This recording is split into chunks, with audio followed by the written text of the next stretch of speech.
Ladies and gentlemen, good morning. During the declared emergency, Committee of Adjustment virtual public hearings are being conducted by electronic means through WebEx, an online digital platform, and streamed on the Toronto City Planning YouTube channel. These measures are necessary to comply with physical distancing requirements and in-person attendance limitations.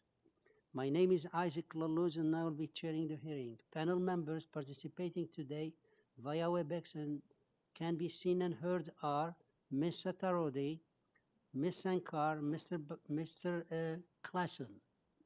Mr. Bartolo is not here. Yeah. City staff will be assisting us throughout the meeting, including moderating the WebEx platform. And today with us we have Dan Antonacci, who is the Deputy Secretary Treasurer, Jenny Kotas, and Brandon Clapp.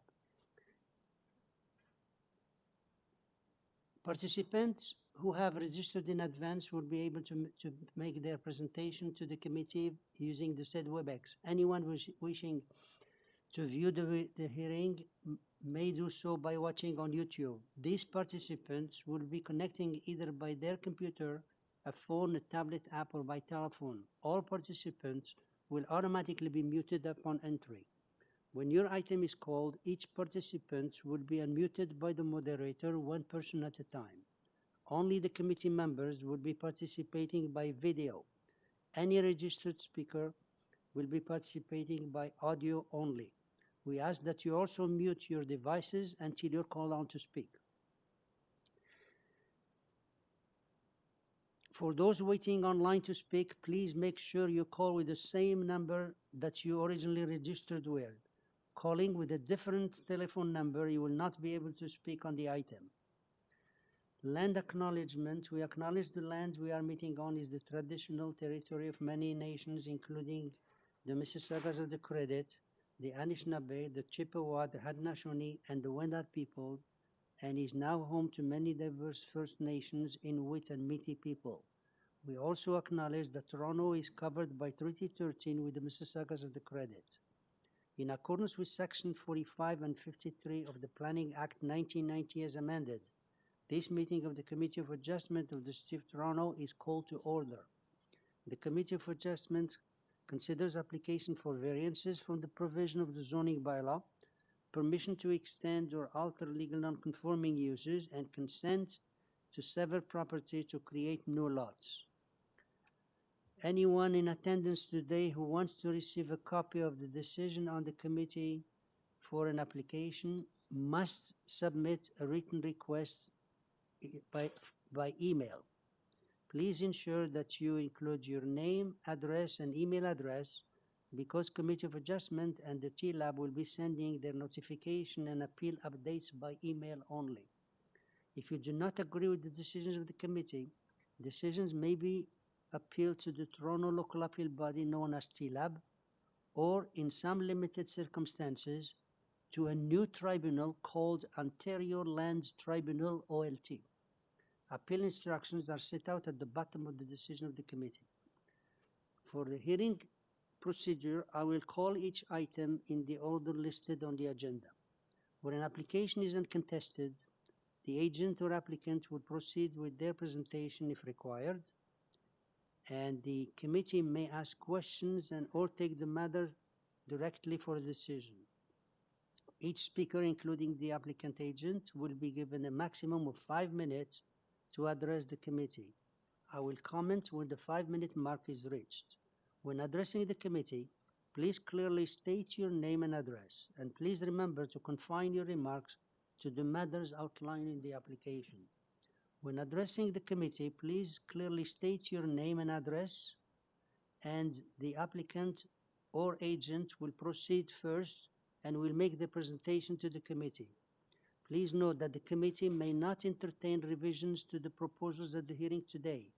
The committee may decide to defer an application if substantially revised to ensure the revised application is accurate and that all those entitled to receive a notice are informed of the changes. Then individuals either in support or in opposition to the application will be invited to speak. Committee members may ask questions of each speaker at the end of their presentation. When all speakers are finished, the applicant agent has the chance to address only those issues that were raised by the speakers. This will mark the end of the discussion, and the application will then be taken to a committee for a decision. Now, for today, we have a set of minutes to adopt, and that's April 1st. Do I have a motion to adopt the motions, please? April 1st, set of minutes. Mr. Klassen, to adopt? Yes, okay. And second, Mr. Tarodi, all in favor? Okay, so the minutes of April 1st are now adopted. Now, for the morning session only, members or staff, any conflict of interest to declare? No? Okay. Mr. Secretary, did we have any deferrals today?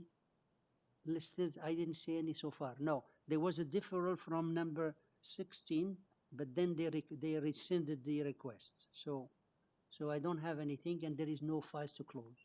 Okay, so we'll so ladies and gentlemen, we'll start with application number 1, and the agent here is Jonathan Benskowski. Are you there?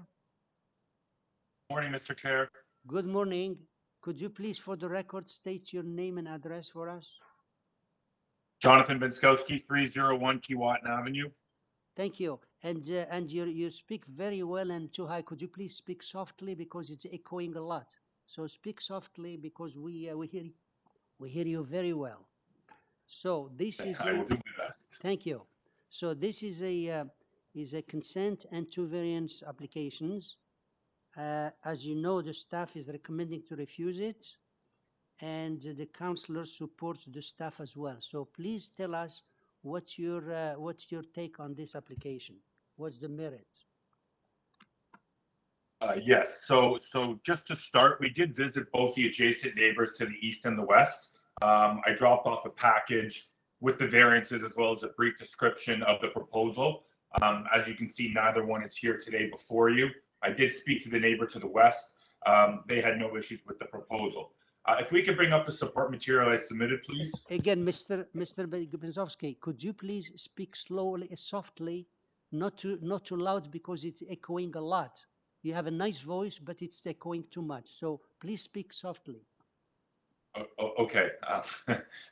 Could we bring up the support material, please? It must be your device there. So see if you can adjust it. Sorry, you know what? Let me try headphones. Please. Give me 1 sec, Mr. Chair. Thank you.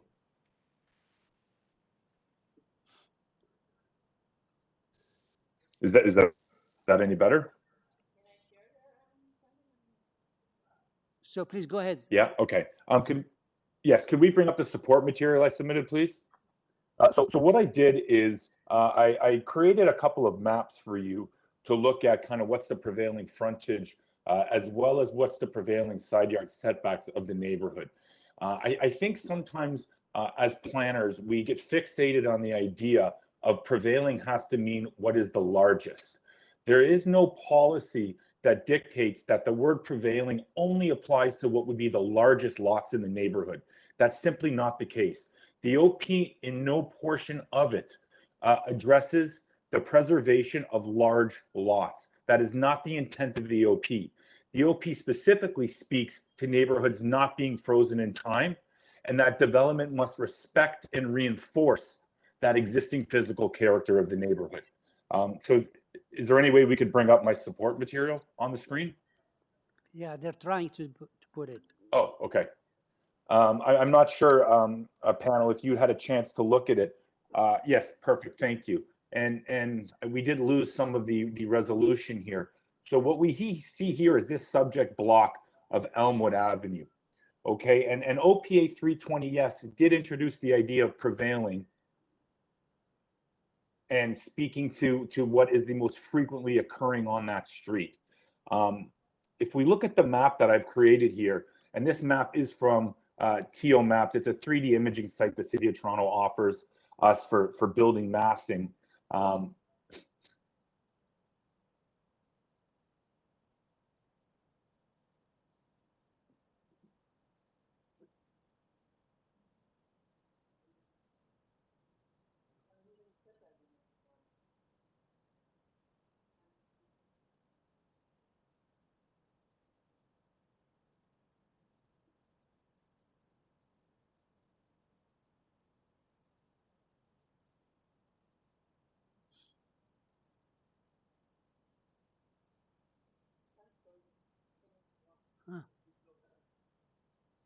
Are you still there?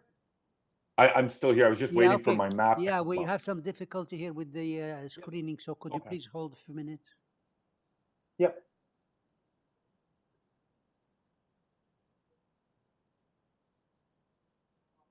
See if you can continue without the screen in the meantime. Okay. Well, I'm sure members, my map was submitted, so maybe you've had a chance to look at it. But alone on the subject block itself, what I've done here is taking these frontages as well as that prevailing side yard setback of what occurs on this block. And if we look at just the frontages alone, we see a range on this block on the south and the north that range from 9.14, which is the proposal that is before you today, to the largest lot on the street, which is the subject property at 18.28 meters. It's important to look at that as being the largest lot on the street also, because we always speak of this idea of precedent and how this may affect other properties on the street. Now, we have to look at precedent in two ways. One, how those variances then fit the proposal itself. In addition, if we look at these larger lots that are on the street, meaning to the west at 18.28, these are newly constructed dwellings that would not be a candidate for a consent application.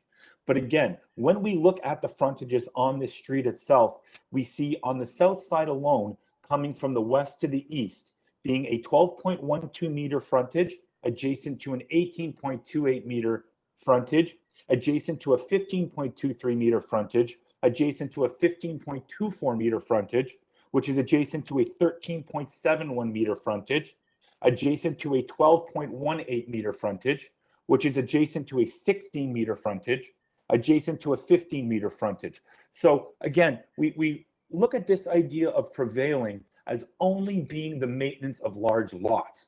When we look at this subject block on both the south and the north, there is no prevailing lot sizes. As I previously mentioned, these lots range from a frontage of 9 meters all the way up to the subject property at 18.28 meters. So what's most frequently occurring on this street is just simply not a quantitative number we can address. And we can't look at it in that sense. Now, if we could maybe zoom in a little bit more, we would be able to kind of see that idea of a prevailing side yard setback that also occurs on the street and the separation of dwellings on this subject block itself. We see the existing dwellings that exist along this block have prevailing side yard setbacks that are very similar to what is proposed before you today, and some even being less than what is proposed before you today. Now, if we could maybe go down to some of my pictures, please.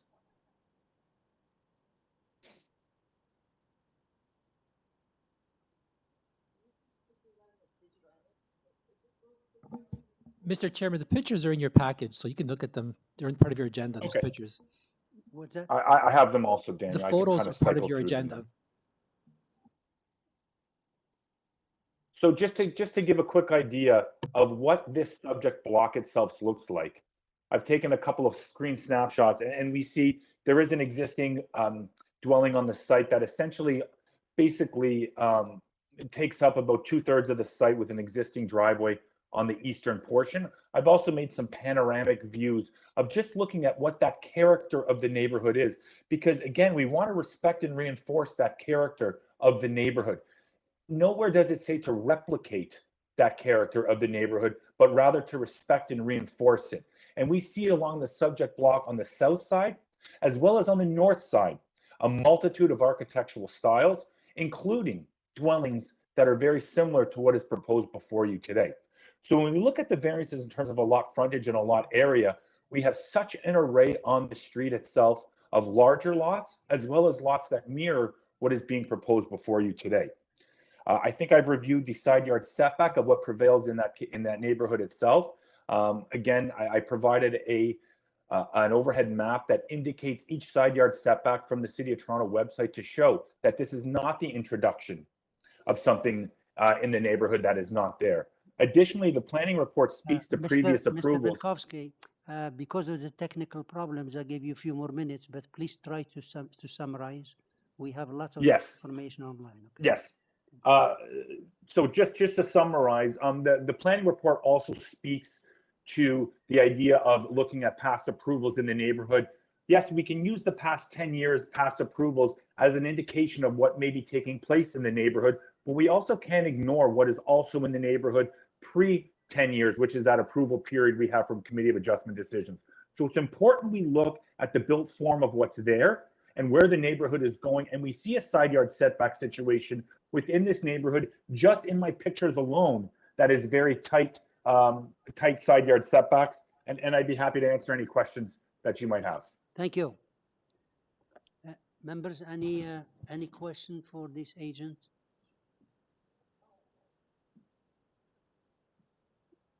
Ms. Sankar?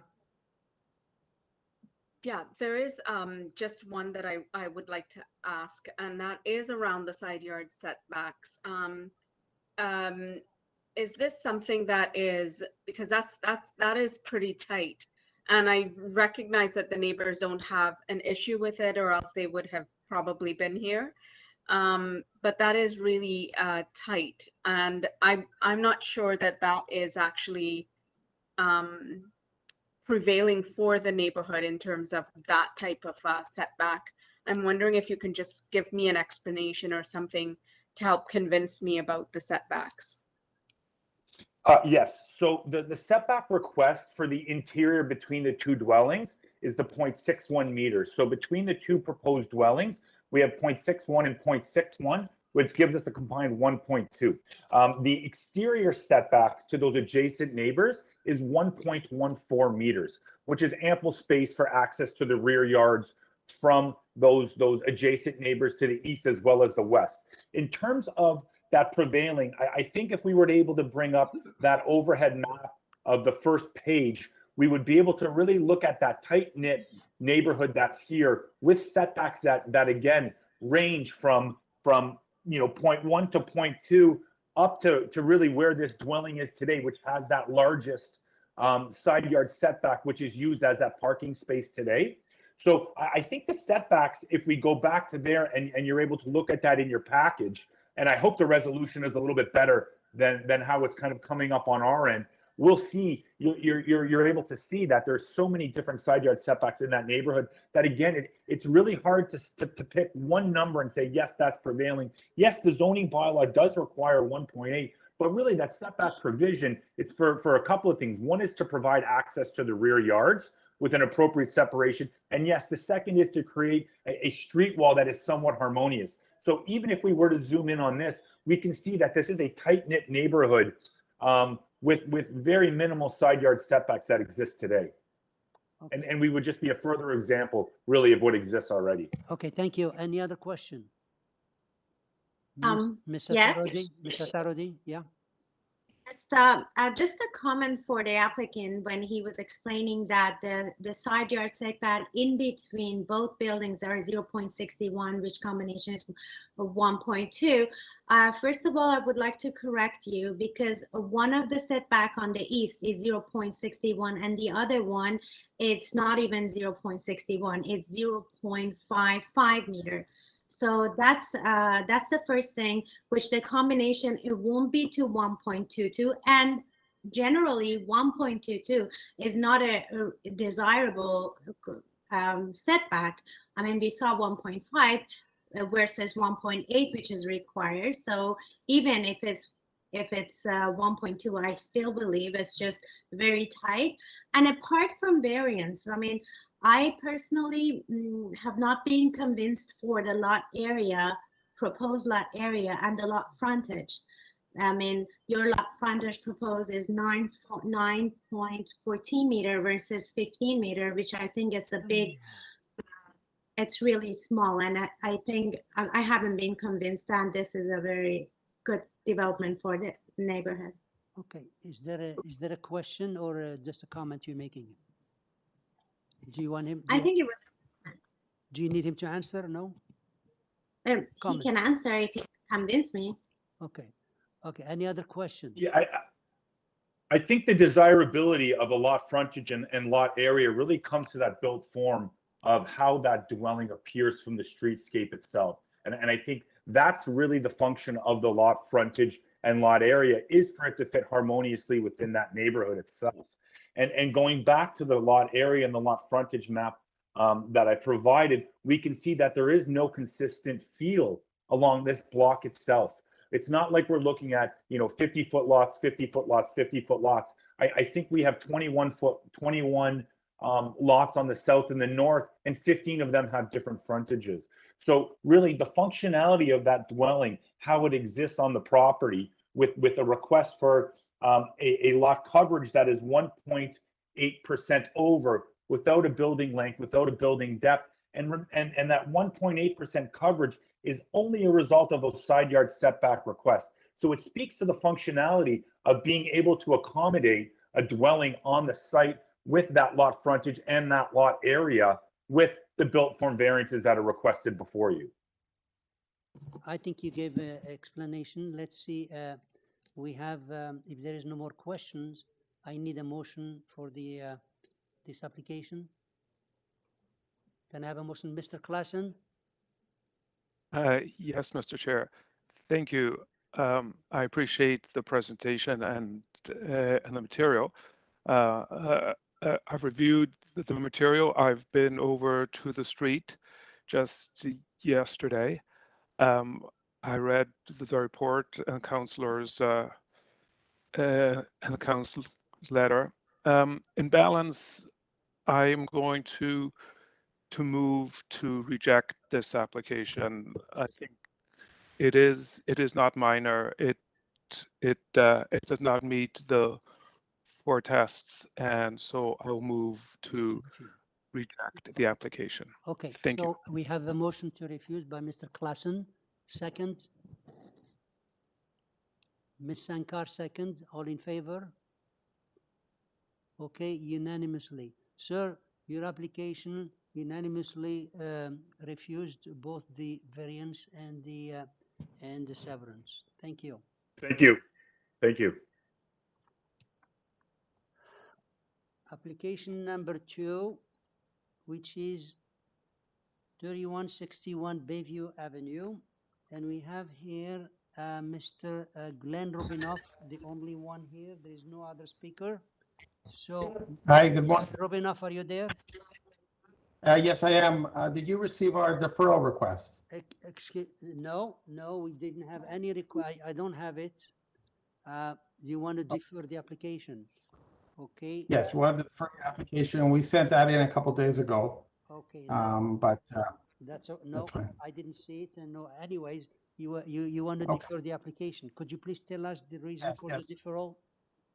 We reviewed the staff report that came in, and we feel that there's room to discuss this with staff. We want to basically have some time to make a better case with them and sit down with them. We only got the report less than a week ago, and we feel it's important to take the time and meet with them.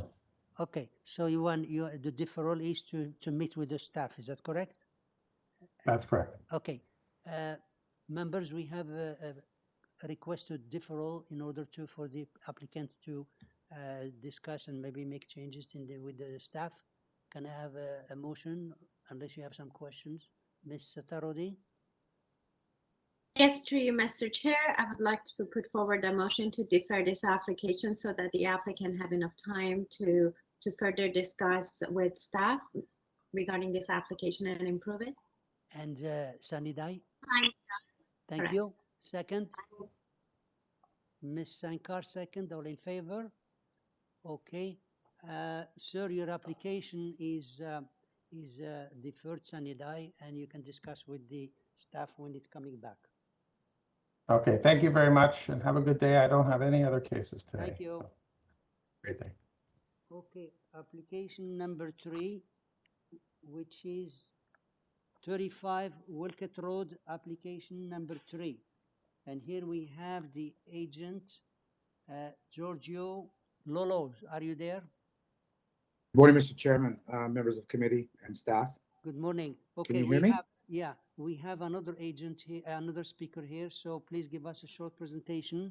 And first, could you please state your name and address for the records here? Giorgio Lolos, 220 Duncan Mills Road. Thank you. So tell us what the merit of your application, because we have one more speaker here. Okay. Well, thank you. I'll make it brief and simple. We have 4 variances in front of us.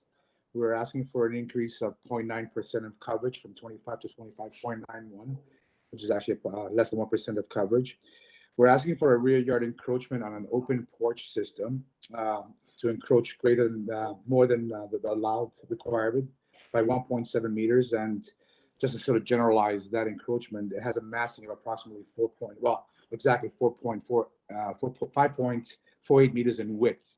So again, we're asking for a very small encroachment towards the rear of the lot line. Items number 3 and 4 is a combination of the existing conditions that we're facing on the site. Yes, we're asking for a hammerhead turnaround radius, and I've read the staff report on the hammerhead sort of conditions to be looked at and reviewed. And of course, we have a maximum driveway condition of about 6.65 as opposed to 6. Now, we have to understand and recognize the condition of the lot itself. I mean, we have a very, very small entrance into the property as maintaining the existing curb cut at 4.47. Mr. and Mrs. Cohen have a large family. They have kids, they have grandkids. This visitation is still that's always applied, especially in these COVID times. Our concern is simply this for this hammerhead. Because we are at a corner, the road starts flanking as a corner, we don't want to be backing out into the streets, especially into a one sort of accessible sort of point of 4.47 meters wide. We want to be able to use a hammer to turn around as a 3-point head and exit the street, facing the street, so we see the oncoming traffic.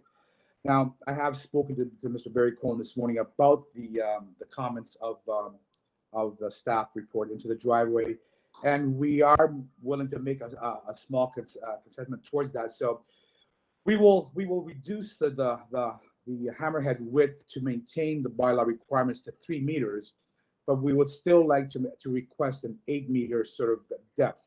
So as opposed to ask from 4.5 meters in depth to 8 meters as opposed to 13.76. So we're asking to adjust that variances to comply with the width and to reduce our depth to 8 meters as opposed to 13.76. Okay, and just to understand, the staff is asking to refuse that number 3, and you want to adjust it to change the number from 1376 to how much? To 8 meters. 8.0, yeah? 8.0 meters. Yes, Mr. Chair. Okay, all right. So,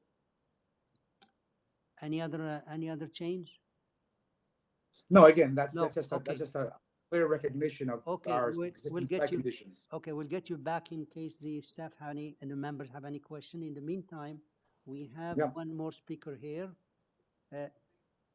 Zara Haslo. Hi. Could you please state your name and address for us? Mr. Chair, I think Ms. Adarodi had a question. Sorry? I think Ms. Adarodi had a question. Oh, yeah. Do you have questions? Yes, just quickly, a question for clarification, because the applicant explained that he want to change the to 8 meter at the end, but first he was mentioned 8.76 meter. So I would like to know which one is the number that the applicant want to. Yeah, I questioned him and he said 8.0. He's changing 8, but we're getting him back in case you have some more questions. First, we're going to hear from the area resident, and we'll bring him back. Okay, thank you. So Zara Haslo, could you please state your name and address? Yes. Can you hear me? Yes. Okay. My name is Zara Haslo. My address is 2533 Bayview Avenue, North York, Mary 2 Larry 1 Bob 1. Thank you. Now, could you please tell us what's your concern about this application? And Yes. and as you saw, the agent changed the 13.76 to 8.0. So tell us, please, what's your take on it? Good morning, Mr. Chairman and the committee members. I have an objection to requested variance number 2, and I also have some concern regarding the trees that have already been removed. My family owns 2533 Bayview Avenue dwelling, and we've been calling this address home for the past 22 years. To the north side of our property, we have 2535 Bayview that is approved for a 4+ story townhouse development facing the Bayview and additional multi-story detached houses in the rear. The implication of this development to our north is that we will have 2 neighbors to our north side, where we used to enjoy just one bungalow house. So we basically have neighbors to our backyard and front yard. On our south side, we are neighbors with 35 and 37 WILKET Road. The applicant is 35 WILKET and has a perpendicular relationship to our south property line. So in total, we have 6 neighbors, 2 on our north side, 2 on our south side, and 1 on our west side. As you can see, because of the developments on our north side, our privacy totally is diminished on the north side. So we heavily depend on our privacy that we enjoy from our south side. The proposed development on 35 WILKET has the rear of its building totally facing 100% of our backyard, and also the south side of our building where we have windows from our bedrooms opening. Furthermore, this development has its windows on the west side of its property facing our front yard, owing to its perpendicular relationship to the south of our property. The current proposed design is only allowing 7.66 meters rear side setback in some areas because of the proposed covered porch that has a fireplace and chimney, and the fireplace and chimney is only 7.66 meters separated from our south side border property. I'd like to ask the applicant follow the city zoning bylaw 569-213 and allow the required minimum rear yard setback in the RD zone, which is 25% of the lot depth. The lot depth for this property is 41.8 meters, which translates to about 10.5 meters of rear yard setback, so that both future residents of 35 WILKET and us can continue to enjoy our homes and our privacy. The required rear yard setback can be achieved by modifying the balconies and the decks and the covered porch that is encroaching 4.9 meters into the rear yard setback, while the encroachment should be only 2.5 meters maximum. With the existence of the balcony, the decks and the covered balconies and the porches, the house's structure is just too close to our property line, and it diminishes the little privacy that we are left with. I'm also concerned about the trees that have already been removed. If you refer to the photos that I have enclosed with my letter, there's at least 3 large trees with diameters of over 30 centimeters that have been removed from the front yard, and the roots have been excavated. I did contact the tree bylaw and the tree protection and plan review department. They did not find Ms. any Haslo, permits on I file. just want to help you out. We don't deal with the trees here. There is when we say subject to forestry, we do not discuss the trees here. If they have to remove it, they have to discuss it with the Department of Trees, but not here. So I'm going to save you time. So please not to waste your Okay. time on the tree, okay? Okay, so basically my major concern is with variant number 2, where the covered balcony or porch is encroaching too much into the required setback from the rear yard. Okay, very good. I I will. would like to request that applicant follow the bylaw so that we can have enough rear yard setback. Thank you. Thank you. Your concern is number 2 with the setback. We'll have the agent explain it. In the meantime, members, do you have any question for the speaker? No? Okay. Okay, so the agent, could you please come back here and tell us and address those concerns? Thank you, Mr. Chair. Mr. Lolos, yeah. Thank you, Mr. Chair. Understandably, I listened to the neighbors' concerns. The unfortunate incident is that the fact is we're not facing her backyard, we're facing her side yard. Unfortunately, she's almost like a key lot, which actually is affected by this way. We haven't even introduced any landscaping features to our property, which I'm sure the Cohen family will have a game plan for the landscaping to provide private hedging along that lot line. Because again, I mean, we want our privacy as much as we want to sort of respectfully understand theirs. Again, what we're asking for is a covered porch area, and we're asking for a 1.7 meter of an encroachment above and beyond the 2.5 permitted. Again, it's an open. We're only entertaining there probably 2 months of the year, 3 months of the year, the most possible times. There's a single story. There is no balcony over it, so we're not worried about. We shouldn't be concerned about sight lines of the second story because there is no access in that balcony. And in respect to the trees, we have dealt and corresponded with forestry because forestry did come back to us and asked us to consider repositioning our basement walkout condition because of the oak tree, and we have responded to forestry and to maintain a forestry relationship and an open communication, and we have revised our basement walkout to assist with their concerns, and I believe their concerns have been met. In respect to everything else, I mean, again, privacy issues are understandable. And again, our game plan is, as we move forward, we're preparing a landscaping plan to suit the conditions, and we're going to definitely be introducing a hedge cedar system along that lot line to, again, respectfully understand our privacy and theirs. Thank you.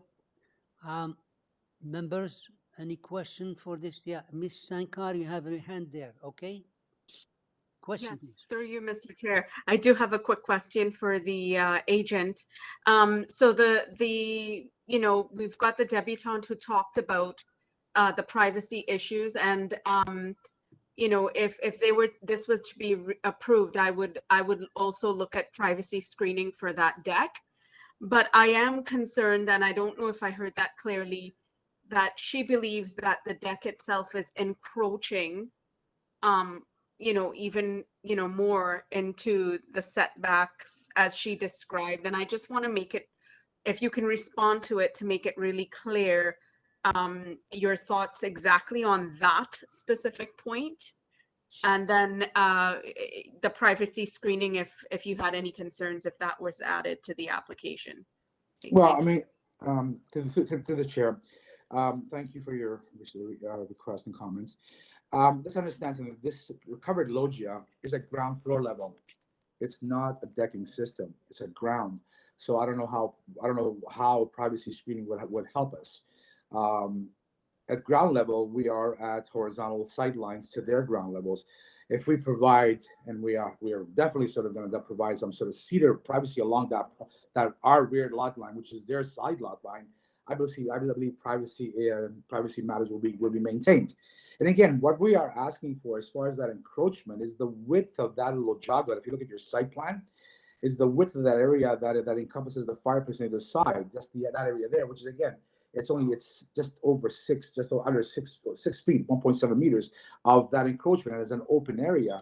Again, it's at ground level. There really is no oversight or higher viewpoints to their rear yard. We're basically looking horizontally at the same level as we will be standing at eye level. There is no access to the second story balcony. It's a rooftop. Okay, any other question? Mr. Tarodi, you had a question?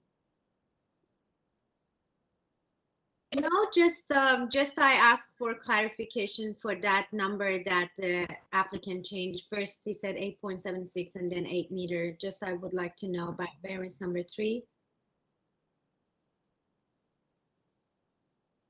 Through you, Mr. Chair, yes, we have requested a revision to the depth of the hammerhead from 13.76 to 8.0 meters.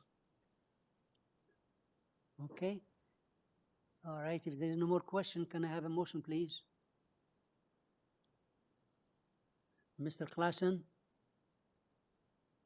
Yes, thank you, Mr. Chair, and thank you for the two speakers. I will make a motion to approve the application, but not variance 3. That is my motion. Okay. Refuse Thank number 3. And the rest is okay, Mr. Klassen. And second? Can I have a second, please? No second? Okay. Can I have another motion then? Ms. Sankar?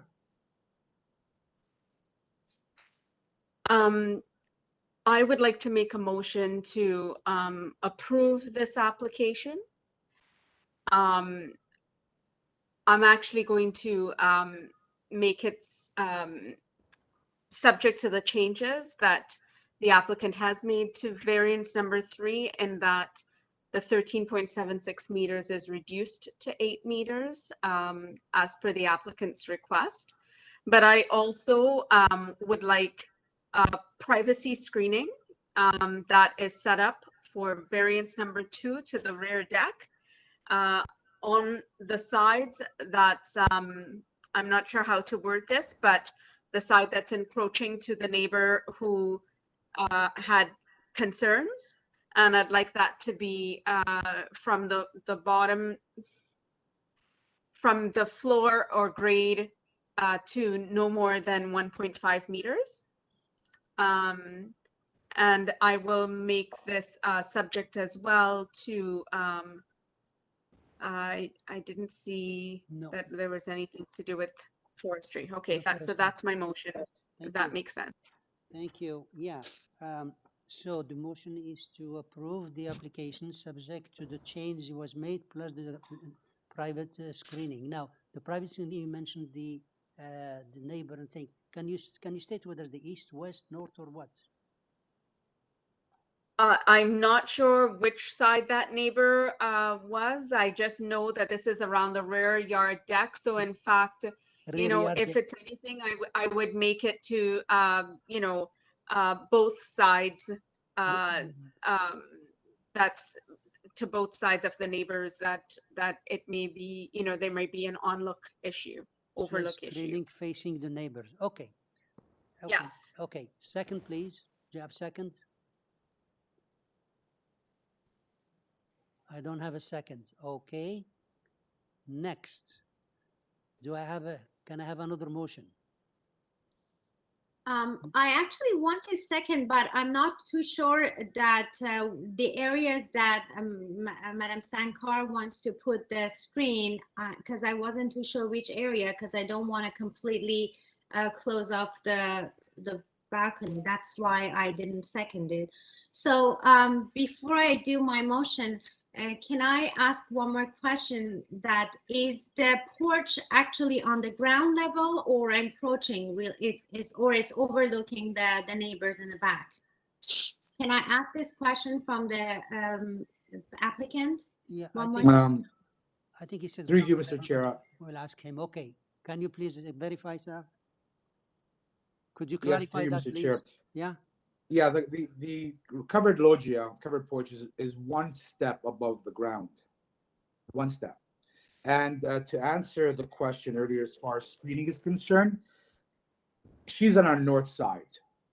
She is, so we would be facing, we would be screening the area on either side of the fireplace.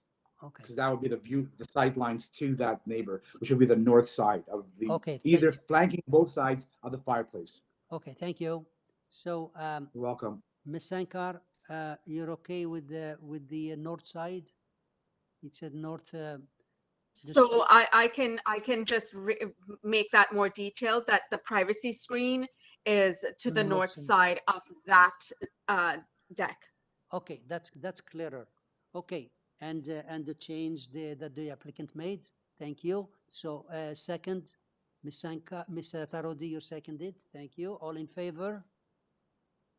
Okay, now we're unanimous. So we have unanimous approval, subject to the change you made and subject to a screening on the north side. Thank you, Mr. Chair, members of committee. Okay. Application number 4, which is 105 Briar Hill Avenue. Application number 4, and here we have the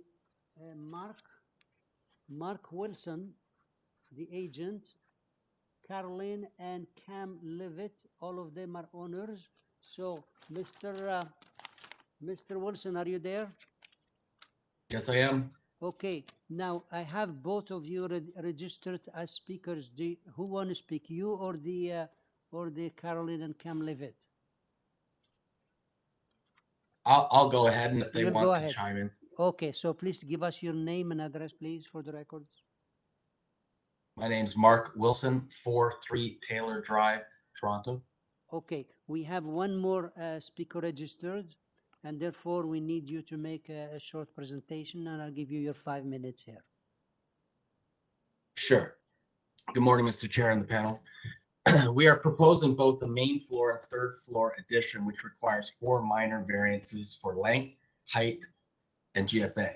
We have received 5 letters of support on Briar Hill, including 1 verbal from the immediate west neighbor, 107, who said they have no objection. We received 1 objection from the immediate east neighbor, 103. However, they stated they don't have any objection with regards to zoning. They simply wanted some building code concerns put on the record for the building department. Their concerns will be addressed during the permit process, and they have no reason to be concerned. I think ultimately if there's any questions, I can use other follow-up material, but ultimately we're going for the standard height and GFA and length. Okay, yeah, well, the letter of the opposing side, they were talking about drainage and door opening and things. So, yeah. So, and you have 10 letters of support. Yeah, we see that. And we'll see what they have to say if they're still here. Any question for this speaker? We'll bring him back after. Jane Chung, are you there? Jane Chung.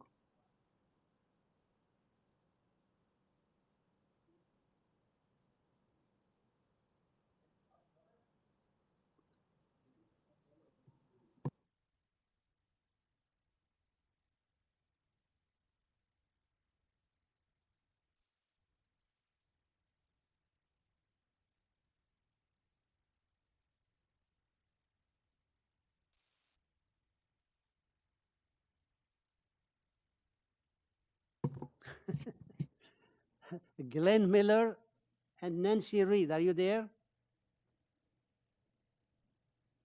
I am. Yes, I'm here. Okay. Could you please state your name and address and tell us what's your concern about this application? Glenn Miller, 103 Briar Hill, immediately adjacent to 105. We've said in our letter that we have no objection to the variances.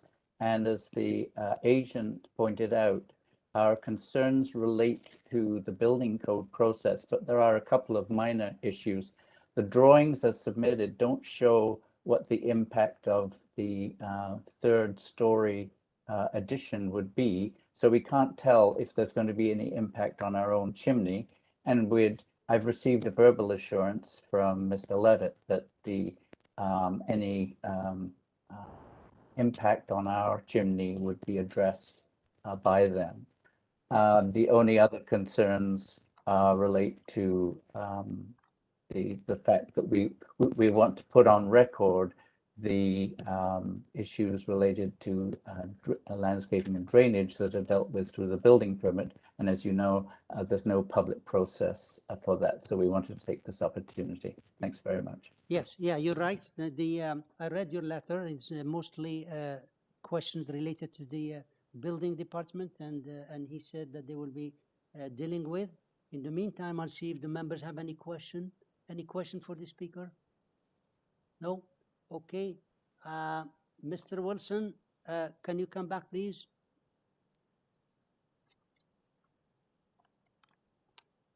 Mark Wilson, are you still there? Yeah, I'm still here. Okay. So I guess there is nothing to respond to here. Do you want to respond something to what Mr. Miller said? No, I think it's understandable. Okay, thank you. Any question for this speaker, for the agent?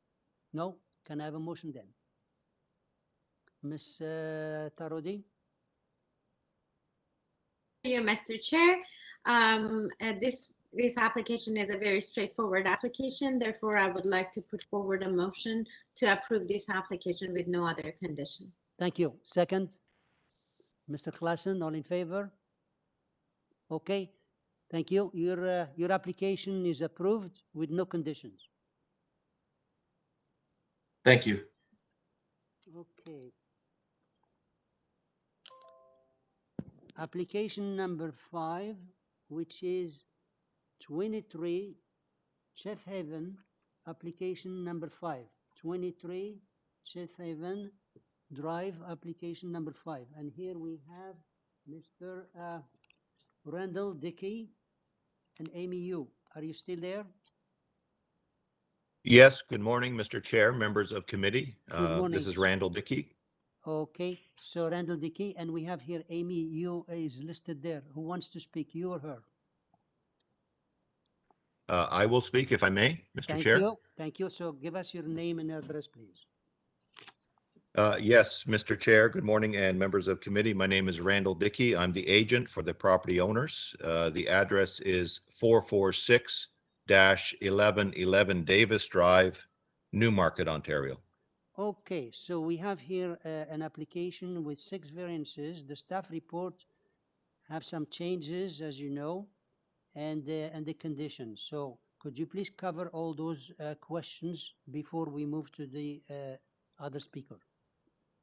Yes, I will certainly try. Thank you. Good morning. Yes, first of all, I'd like to confirm that we are making 2 amendments to our application this morning. The first one is to reduce variance number 2, dealing with lot coverage, to reduce the requested coverage from 32.3 down to 32.0. I'm also confirming that we are reducing variance number 5, dealing with height under the old bylaw, and we are reducing our request from 9.65 meters down to 9.13 meters, as per the staff recommendations. So we've had a number of discussions with planning staff, and as a result, there's been a number of changes been made. The drawings in front of you this morning are the revised drawings based on the discussions with planning staff, and they reflect these 2 reduced variance requests. I also note that we are agreeable to the planning department condition about tying the approval to the east side exterior main wall. We're agreeable to that. And of course, we are also agreeable to the forestry condition as well. Very good. That covers all the changes I had. So if there is any question, we'll bring the agent back because we have another speaker here. So Jane Chung, are you there? Jane Chung. She's not registered. Hi. Oh, yeah. Can you please state your name and address for us? I may register in the wrong entry. I'm actually just a participant. I'm sorry, we have hard time hearing the, it's echoing. Could you please clearly state your name and your address? Jane Chang. And Jane you're- Chang, 52 Shields. Okay, I'm just a participant Yeah. to listening the 52 hearing. Shields. Okay, I don't give a comment. no comment. Okay, Thank you. Thank you. Thank you. Thank you. Members, the speaker has no comment, so any questions for the agent, Mr. Dickey? If no questions, can I have a motion? Ms. Atarodi? Ms. Atarodi, go ahead. Yes, to you, Mr. Chair, I would like to put forward a motion to approve this application, which the two changes. Number one is regarding variance 2. The new lot coverage will be 32%. And then the second one was variance number 5 regarding the building height. The new building height is 9.13 meter. And also I would like to subject it to the staff condition that this decision will be tied to the east side exterior, means the east side yard exterior main wall be developed substantially in accordance with the east side elevation drawing attached to the report. And with also forestry, subject to forestry, and that's my. Yeah, thank you. Second, Ms. Sankar, all in favor? Thank you, unanimous. Okay, sir, your application is unanimously approved, subject to those two changes you made and subject to the condition of to build in according with the east elevation side the drawings and forestry condition number 2. Okay. Thank you very much. Thank you.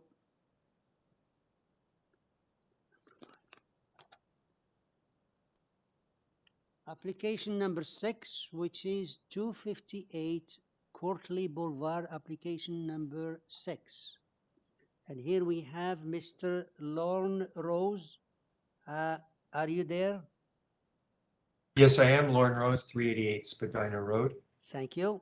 We have here 1, 2, 3, 4, 5 more speakers on this application. So please make your presentation. This is we have staff report and some letters of objections, as you see.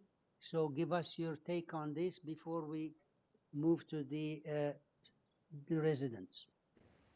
Sure. Through you, Mr. Chair, we are going to follow the recommendation of staff. We are going to reduce the density to 65%, as he suggested is not unreasonable in the area. We're also going to go further than he's requested. We're going to remove variance 2 and not require a height limit. And we're going to remove variance 10, which is also a height variance under the old bylaw. Do you need some time to? No, just to recap. You're removing number 2 and you're removing number 10. And the change to, yes. What's the other change, the first one? Number 5 will read proposed floor space index of 0.65. So many of the neighbors are aware of this. Some may not be. This is what staff report, planning report has requested. And as I said, we've gone further. There are lots of houses taller, but we don't need it anymore. So we're not going to ask for those variances. The rest of the variances are very much in keeping. In the staff report, we are asking for the side yard setback. Where is it? Number 6, east yard setback of 0.9 meters, but that's for only for the garage area. If you want to adopt the condition of staff, we're okay with that so that we don't use it for the whole length of that side. You probably are aware that I use this technique many times in the area. So if you want to prove it with the condition of the length of that, that's fine. I can help you with that. The front steps, I don't think are a major issue for anybody, the width. And, you know, the deck is in line with the house. So that shouldn't be an issue. I can answer any questions. Okay. Okay, so what you're saying about not to hold the area, that would be probably attached to the site plan? It has the... You could attach it to the site plan, yes. Just a suggestion. Okay, so we'll come back to you. We have these changes. Yep. We'll see the next. We'll get you back and see if the members have questions. In the meantime, we have Malcolm Rowan. Are you there? Malcolm Rower. Yes, I'm here. Could you please state your name and address? Malcolm Rowan, 361 Lytton Boulevard. Thank you. And tell us, please, what's your concern about this application, and remember the changes that the applicant made. Yes, I'm also representing three concerned neighbors, Dr. David Barron and his wife Rachel, who live at 351 Lytton Boulevard, and Dr. Sharon Unger, who lives at 359 Lytton Boulevard. Okay. Our houses, the backyards of the north side of Courtleigh Boulevard. So we get the back. Dr. Barron, you're talking about, is that Ellie? Ellie, it's not Ellie Aaron, no? Some other. I beg your pardon? No, okay, go ahead. Please go ahead. We're affected by the variances, even the ones that have been, notwithstanding the ones that have been eliminated.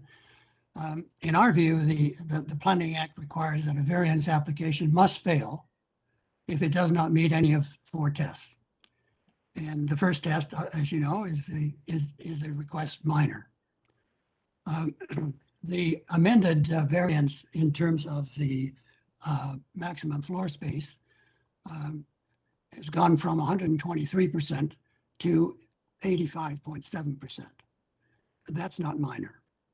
Nor is the 118% increase in the width of the exterior stairs minor. Nor a 40% reduction in the east side yard setback minor. Nor the 23% decrease in the deck size setback. And the 20.6% increase in the maximum building length and depth, nor the 20% decrease in the canopy encroachment east lot line setback. And then we have the 18% reduction in the west side yard setback. These are not minor. We also object to the proposed dwelling height of 3 stories, which is not in keeping with houses in the neighborhood. The impact, the second test is the impact on the general area. The proposed structure's size would result in a loss of sunlight, privacy, views, and spacing, particularly for the backyards of the homes affected on Lytton Boulevard, because we get the back end of these houses. Moreover, if the application for 228 Courtleigh and an upcoming application on 256 Courtleigh are approved, the combined side yard setbacks would result in a 30% reduction in the spaces between the two houses, which would mean, in effect, Courtleigh would begin to look like row housing. With respect to tests 3 and 4, in our view, the variances requested do not maintain the general intent and purpose of the zoning bylaw and the official plan. In conclusion, Mr. Chairman, if the committee approves this variance, it will result in a house too large being built on a lot too small. In short, it would result in a house that does not in any way conform to the bylaw 569-2013. We respectfully, therefore, request that the committee reject this application. Thank you. Thank you. Well, let's see what the members, any question for this gentleman before we move to the next one? No? Okay. The next one is Mr. Harold Smith. Are you there? Mr. Smith, are you there? Can you hear me? Yeah, now we hear you. Could you please state your name and address? Yes, I'm Harold Smith. I live at 150 Hillhurst Boulevard. I'm also a retired architect, and I received expert witness standing at TLAB. I live around the block from this property. I also have supporting documentation, which is listed as an objection letter, and I'm asking staff if they could please display it. It is listed as an objection letter on August 27th, and it's roughly 1.3 megabytes.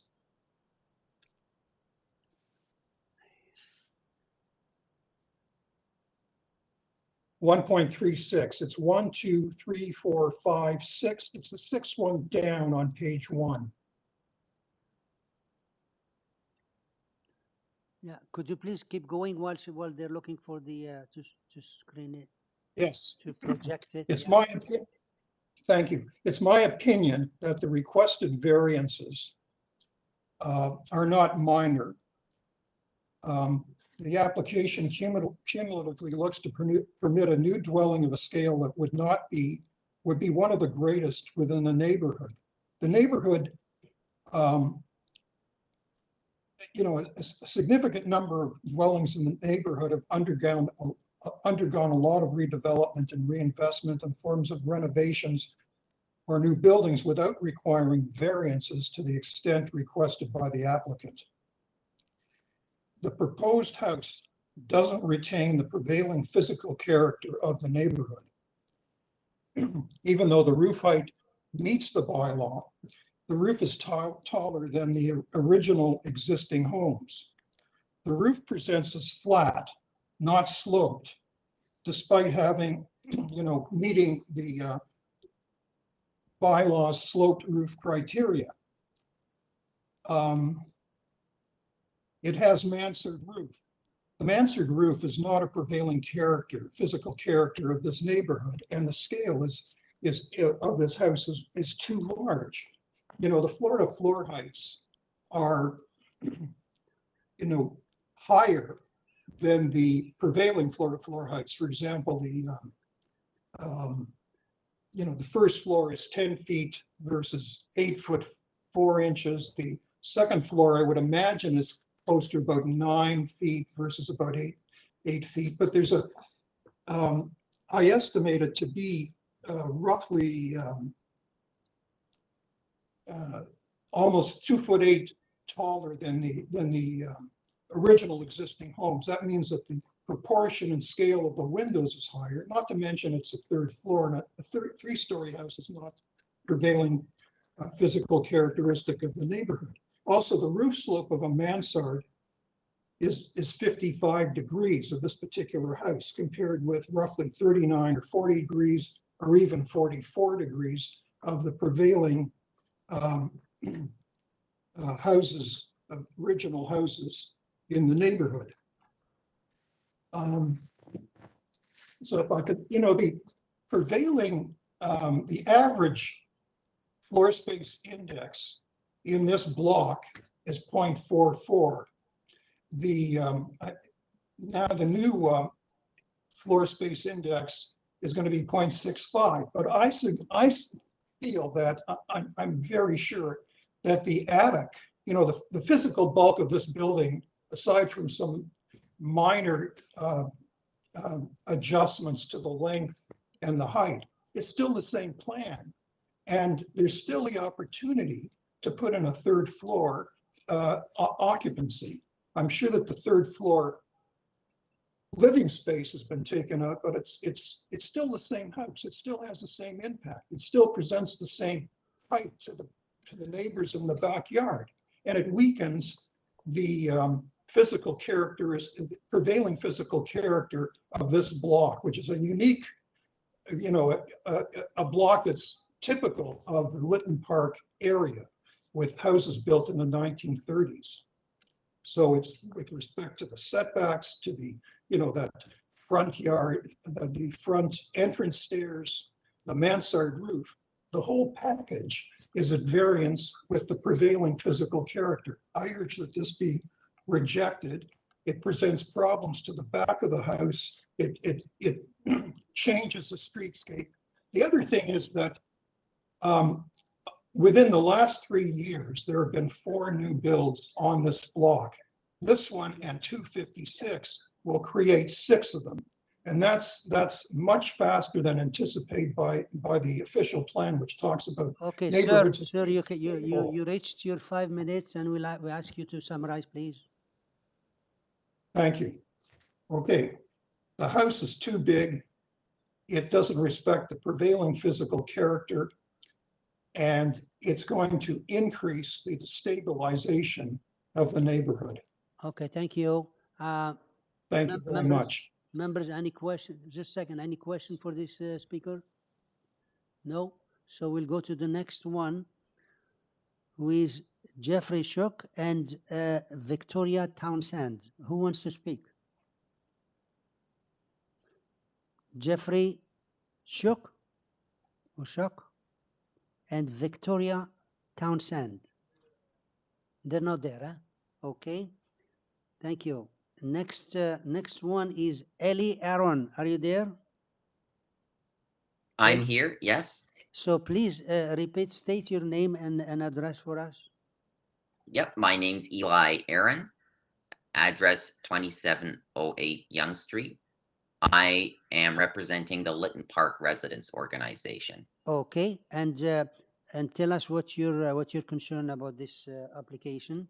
You have the 5 minutes, and please go ahead. Thank you. Yeah, so I'm representing the local residents, Lytton Park, and I have previously been qualified as an expert witness in land use planning by TLAB.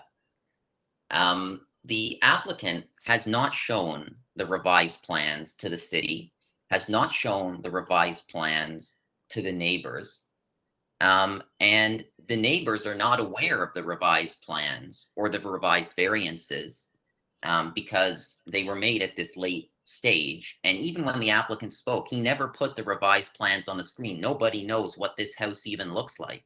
That's why there are requests for deferral, including a letter from the counselor, which states that. There are 11 letters of objection. Even at 0.65, the proposed density is 86% greater than permitted. That is not minor. 29 of the 34 houses on this block are over 75 years old. There is a consistent character to this block. And because the original houses vastly outnumber the replacement houses, they form a prevailing character. And the average FSI on this block, as Mr. Smith has already referred to, is in the range of 0.45. This proposed house is 0.65. It's far greater. It's 40% greater than the average for this block.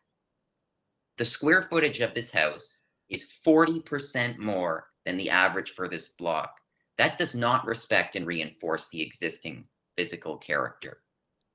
The proposed east side yard at 0.9 meters is 40% less than required, which is a major departure and will put the house too close to the side lot line. Houses on this street average approximately 3 to 4 meters apart.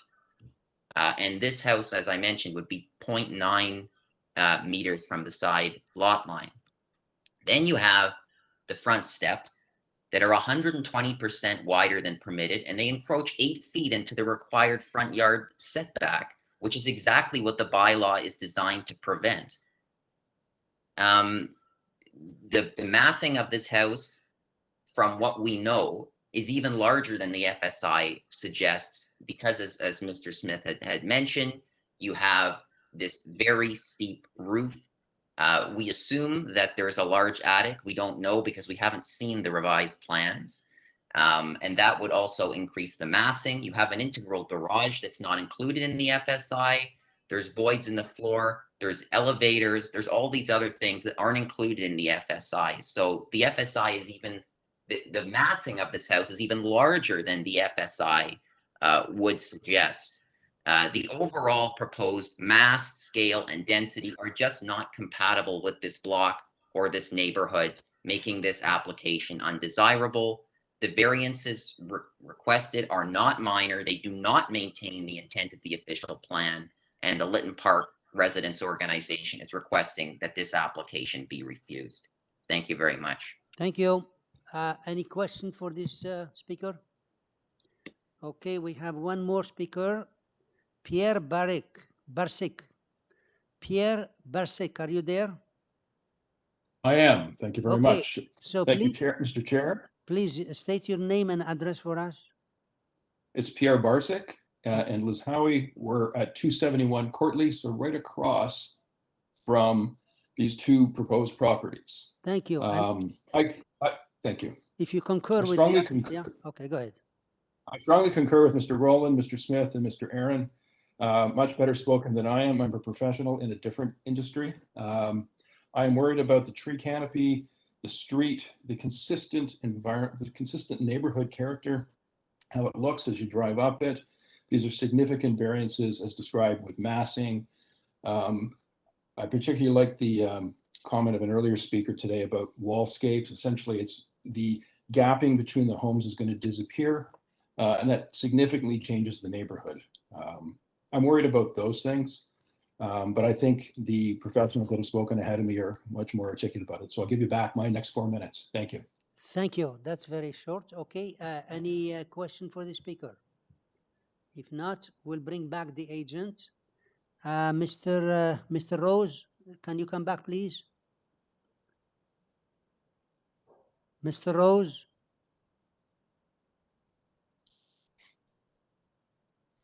Lauren Rose, are you still there? Oh, okay. Can you hear me? Hello? Yeah, now I hear you. Sorry, Okay. was a Sorry. problem there. Okay. So No worries. could you address those concerns, please? Yes, if staff can put up my site plan, please.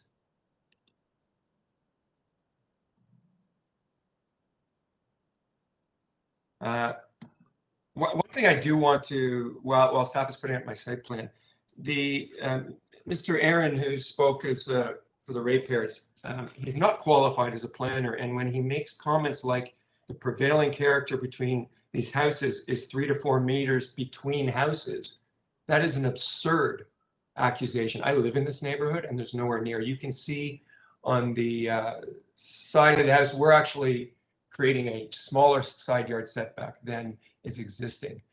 The old bylaw in the city of Toronto allowed for a 0.9 meter setback on both sides. And that was the prevailing character when this neighborhood was built. Yes, there were some houses with detached garages which had a larger setback, but the setbacks are very small. And we are in keeping with those. If you look at my site plan, the length of my dwelling, you are allowed 17 meters. We're at 16.84 for the length of the house, and there's a 1-story projection, which you're allowed up to 19 meters. We're at 18.6. We're not even as long as the bylaw permits, and we're shorter than the house next door. Planning is full of planners, and they have vetted this against OP 320, which takes this block into special consideration, and they've deemed that 0.65 is appropriate for this neighborhood. People talk about percentages all the time. I don't know what telling me that the stairs are wider than so much wider. If anybody has a 3-foot door to their house, they certainly have a 6-foot wide stoop. And why can't stairs be as wide as the stoop? There's only 3 steps here.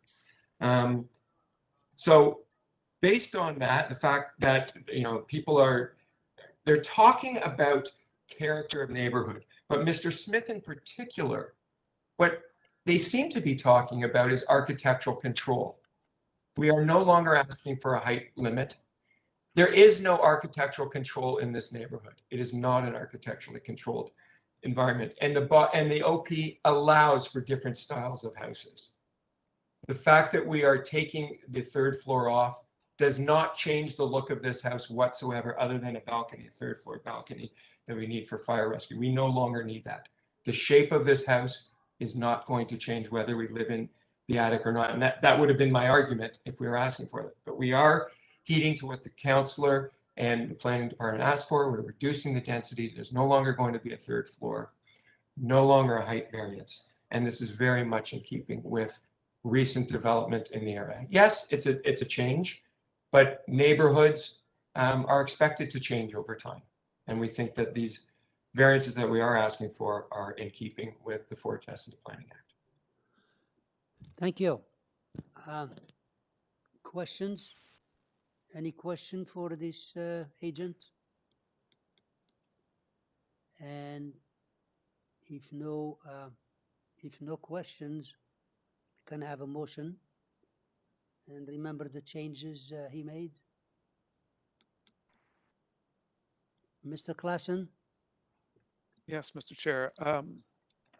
I appreciate the various comments from the neighbors. I do appreciate that a change is always something that takes some getting used to, but in keeping with the comments from staff and in keeping with the revisions that have been proposed, I'm going to move to approve this application subject to variance 2 being eliminated, variance 3 changing to 0.65. Variance Variance 5. Oh, yes, It's fine. yes, I'm sorry, number 5, changing to 0.65, variance,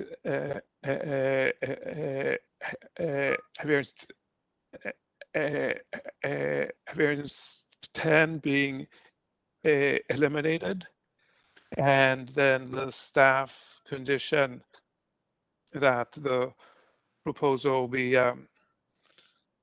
substantially constructed in accordance with, well, I'll add that it be constructed in accordance with the site plan and also also subject to urban forestry. Very good. Thank you. Thank you. Okay, so those are the changes and forestry. And do I have second? I have 2 seconds here. So which one? Miss Ataro? Yes, I have a comment before I second it regarding the staff recommendation. It's not only tied to site plan, it's the proposal be constructed substantially in accordance with the site plan and its elevation drawing submitted to the city and dated stamped August 12, 2021. An elevation. So, yes. Yeah. Mr. Klassen, Yes. you're okay with that? I'm okay with that. Yes, Okay with I that. apologize. Okay. All right. Thank then you. subject to forestry, so I'll second it. Ms. Sankar, seconded. All in favor? Okay. Okay. So thank you. So your application is unanimously approved based on those conditions and changes. Do you have them, or do you want me to repeat them? No, that's fine. Thank you. Have a great day. Okay. You too.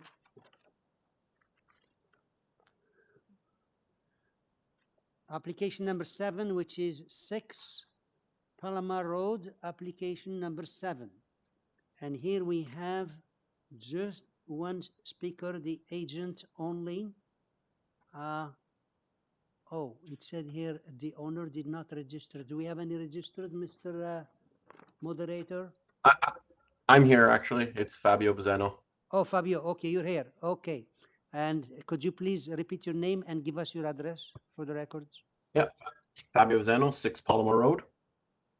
Okay. All right. So let me just check. We have here just a detached garage, just one variance. I'll see if the members, do we need any presentation? We don't need any presentation? Okay. Sir, we don't need any presentation. We're just going to move for the, we're going to move to the decision unless you have something to say. No. No? Okay. Can I have a motion, please, or question, Ms. Satarodi? Yes, through you, Mr. Chair. As you mentioned, it's a very straightforward application. Therefore, I would like to put forward a motion to approve this application with no condition. Thank you. Second? Ms. Sankar, all in favor? Okay. Sir, your application is unanimously approved with no conditions. Thank you very much. You made a good presentation. I tried hard. Okay. Number 8, which is 256 Courtleigh Boulevard, application number 8. And here we have the agent, who is Sean Galbraith. Are you there? Yes, sir. Okay. So could you please state your name and address for the records here? Sean Galbraith, I'm a professional planner here on behalf of the application, 1 Young Street, Unit 1801. Very good. We have here like 2, 4, we have 5 more speakers here, and therefore we need a presentation from you, and I'll give you the 5 minutes and give us your take on this application. Thank you very much. I suspect that the previous 258 Courtleigh was essentially very similar arguments, both for and against. So what is proposed is a 2-story replacement house. Thank you very much to staff for putting up my letter.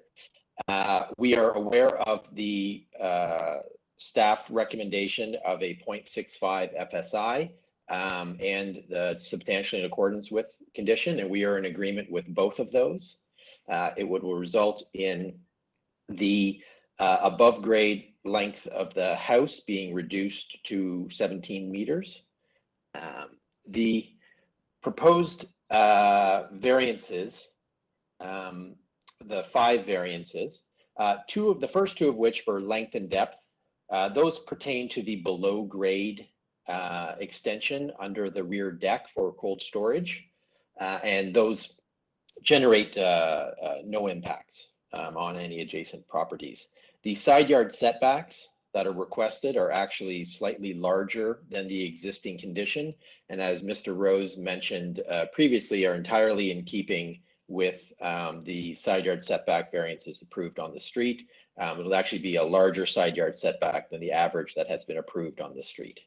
The FSI, as I mentioned, will be reduced to 0.65 as requested by staff, and that is, again, entirely in keeping with variances approved in the area. Architecturally, this will absolutely meet the character. I understand there are some concerns about trees. The driveway, for example, is being relocated to the east side of the house, specifically to avoid impact to a great mature street tree. I think only one non-protected tree is proposed to be removed in the backyard. That's because of the deck. But again, it's not a protected tree. All of the large mature trees in the backyard are proposed to be retained. So we agree to, of course, the urban forestry standard conditions as well. I'm happy to answer any questions that you might have. Otherwise, I'll wait to see what the neighbors comment. Okay. Before we move to the neighbors, you mentioned the changes that the staff requested, which is variance number 3 to 0.65 and to build in accordance with the plan eastern elevation. Now, you mentioned something about the height. Are you changing any other variance about the height? No, there is no height variance at all. 258 had a height variance, but our proposed house has never had a height variance required. No. It complies with the bylaw. No, the ones you have are for the length, not for the house, not for the height. Yeah, so there's length and depth, and that length and depth pertains to the below grade. Yeah, so I don't know why you mentioned the height. Anyways, let's see what the other speakers are to say. Malcolm Rowan, are you there?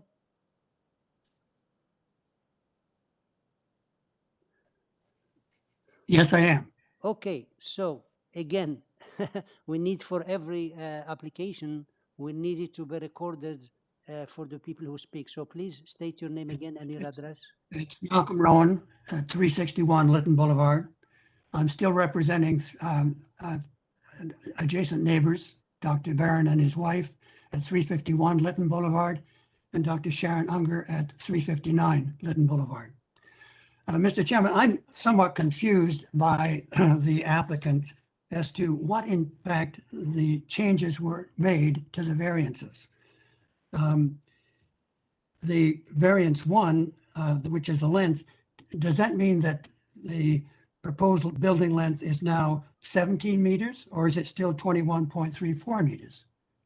I'm unclear, and perhaps you could clarify that, because the only other clear message that I got was with respect to variance 3, which the proposed floor space index is now 0.65.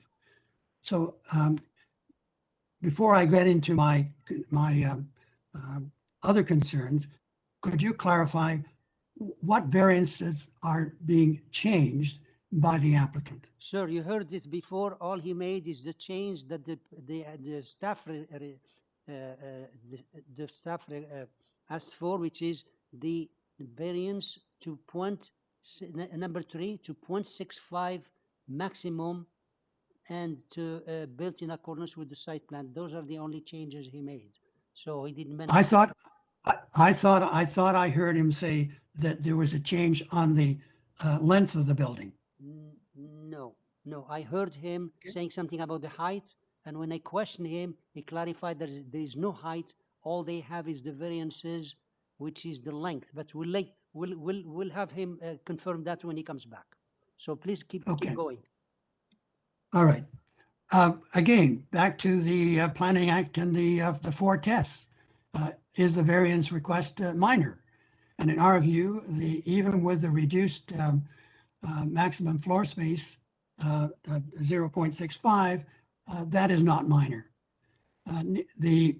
If the building length has not been changed, the 23.5% increase in the building length is not minor. And the east side and west side setbacks reduction of 19.3% in our view is not minor. The impact on the general area, that's test number 2, the structure's large size would result in a loss of sunlight, privacy, and views and spacing, particularly for the backyards of the home affected on Lytton Boulevard. And again, I refer to the approved application of 258 Courtleigh on the site on setback. The combined reduction of the setbacks would result in a 30% reduction of the space between the two houses. The comments made by the agents that this is in keeping with the neighborhood is completely false. The reduced setbacks are going to, as I said earlier, begin to have Courtleigh Boulevard look like row housing. In our view, the variances requested do not maintain the general intent and purpose of either the zoning bylaw or the official plan. We therefore respectively request that the committee reject this application. Thank you. Thank you. Any question for this speaker?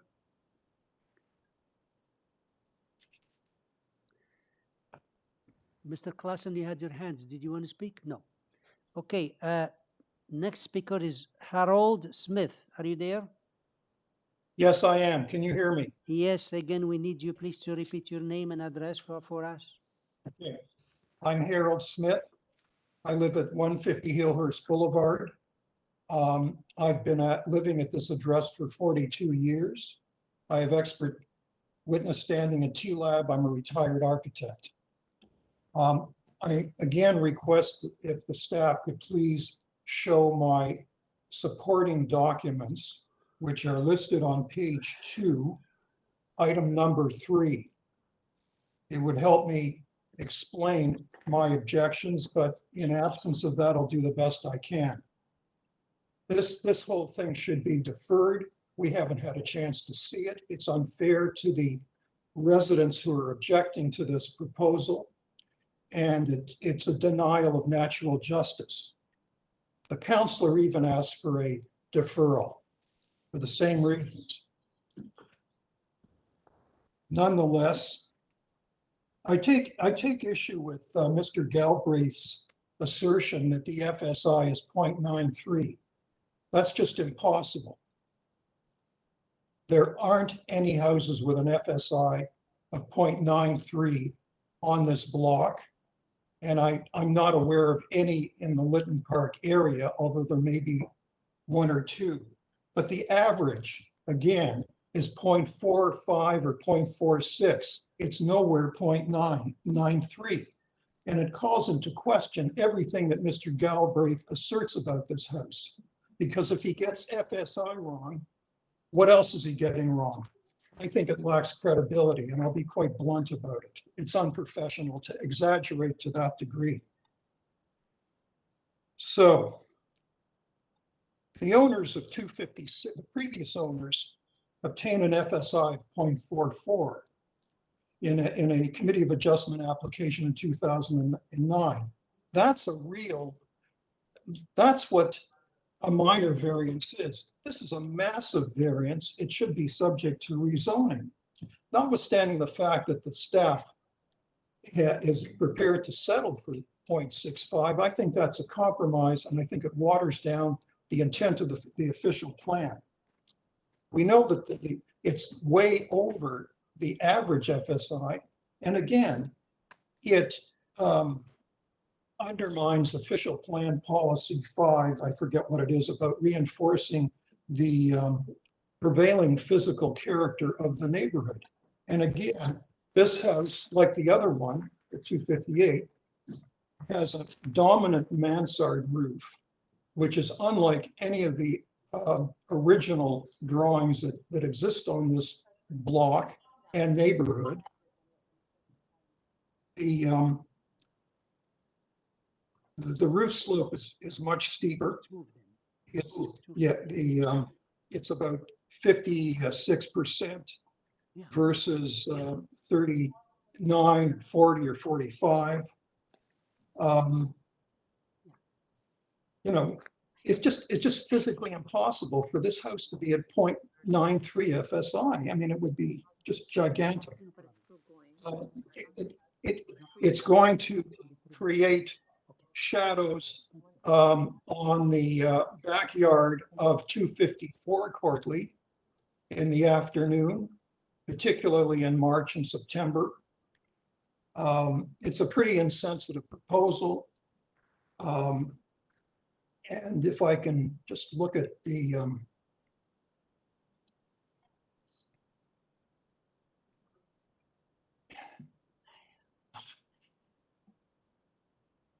it's just wrong. It's out of keeping with the prevailing physical character in terms of scale, massing.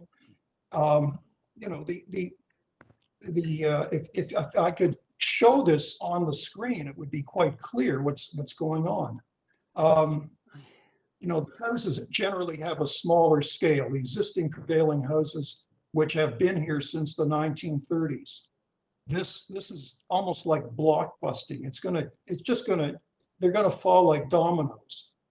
And the official plan talks about neighborhoods being stable and, you know, neighborhoods with stable areas.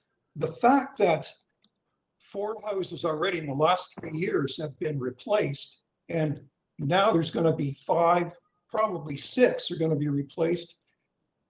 You know, it's undermining the official plan. It doesn't comply with the intent of the official plan. Please summarize. You're reaching your 5 minutes, please.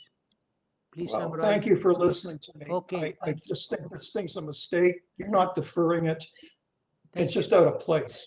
Let's see what the members are saying. Any question for the speaker? No? Okay, we have one more. We have here, next speaker is Jeffrey Ashok or Victoria, sorry. Yeah. Or Victoria Townsend, who's there?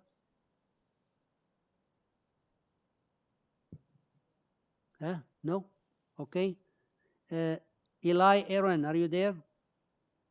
Yes, I'm here. Eli Aaron, 2708 Young Street. Thank you. Please go ahead. Burlington Park Residents Organization. Yes. Please go ahead.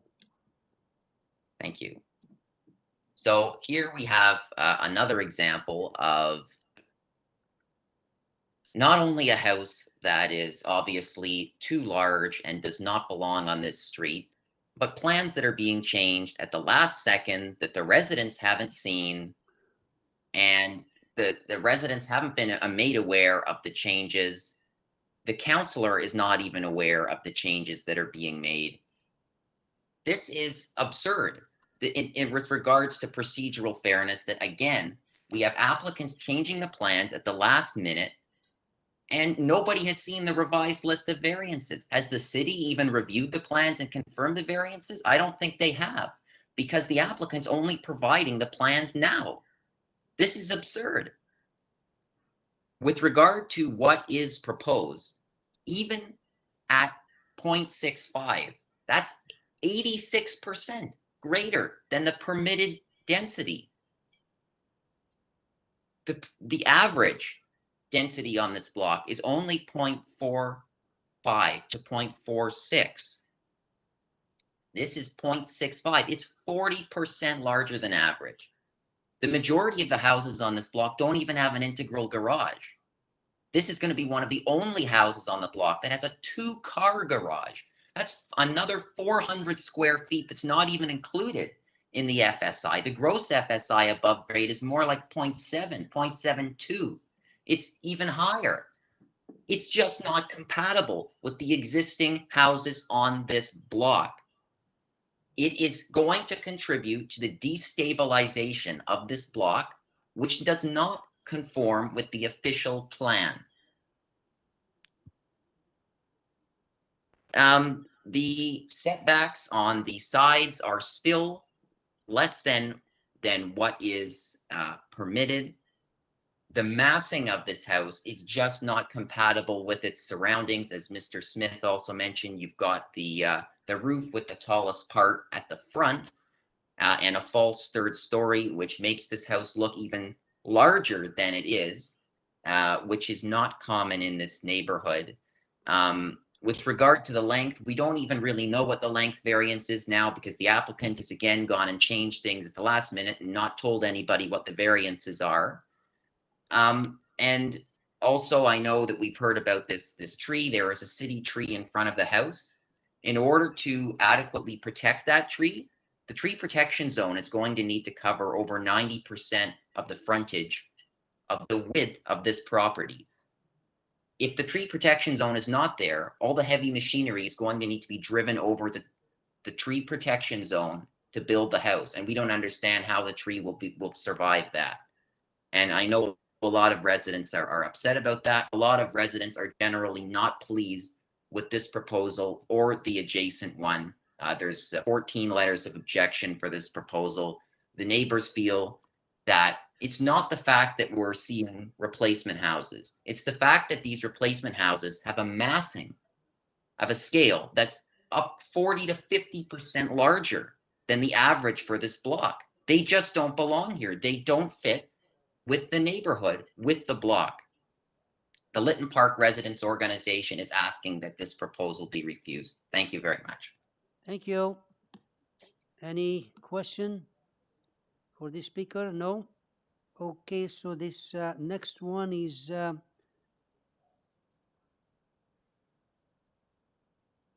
Eli Aaron. That's the one. Pierre Barsic, are you there?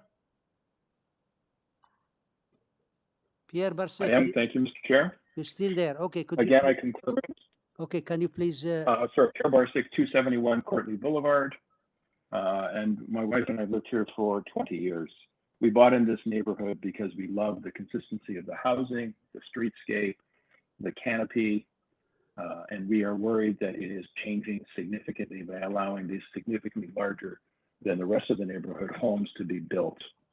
The neighborhood will turn over the next 10 to 15 years, and it appears the houses will become twice the size.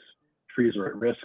The beautiful neighborhood we live in is changing significantly. I'm all for change, modernization of houses. Consistent architecture is important, and making everything look sort of consistent is very helpful for everybody. I think Mr. Rowland summed it well, as certainly parts of what Mr. Aaron said as well. I want to confer that it appears the tree is going to stay, which is very important to us. I did in my package, just on my one letter, just sent a picture of the street. It's one of the few streets in the city where the majority of the trees are still there. And it's important to keep those there. And I'll give you back my last 3 minutes. Thank you. Thank you. Any question for this gentleman? Okay, so Mr. Galbraith, could you come back, please, and address those concerns?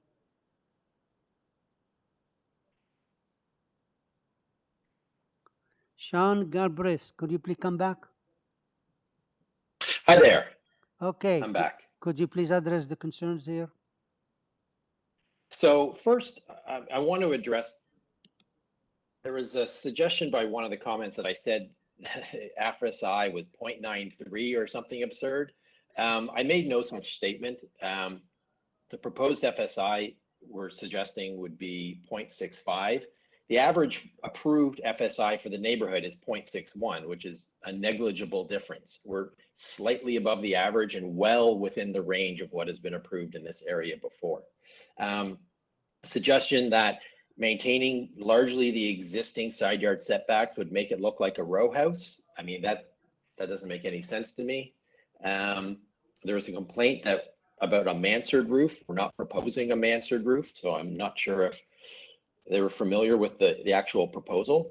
What is being proposed is a very traditional looking two-story house with a traditional peaked roof, entirely in keeping with what exists in the neighborhood. Architecturally, it will look like it belongs. It is not some square modernist box that totally doesn't blend with everything else. There is no height variance, so the height is entirely as permitted by the bylaw. There is no length or depth variance change because that pertains to the below grade space. The 0.65 would affect the above grade length and depth, but not the below grade length and depth. So that variance isn't changing. And the limitation on the FSI will ensure that the building gets a little bit smaller. Let me see what else there was.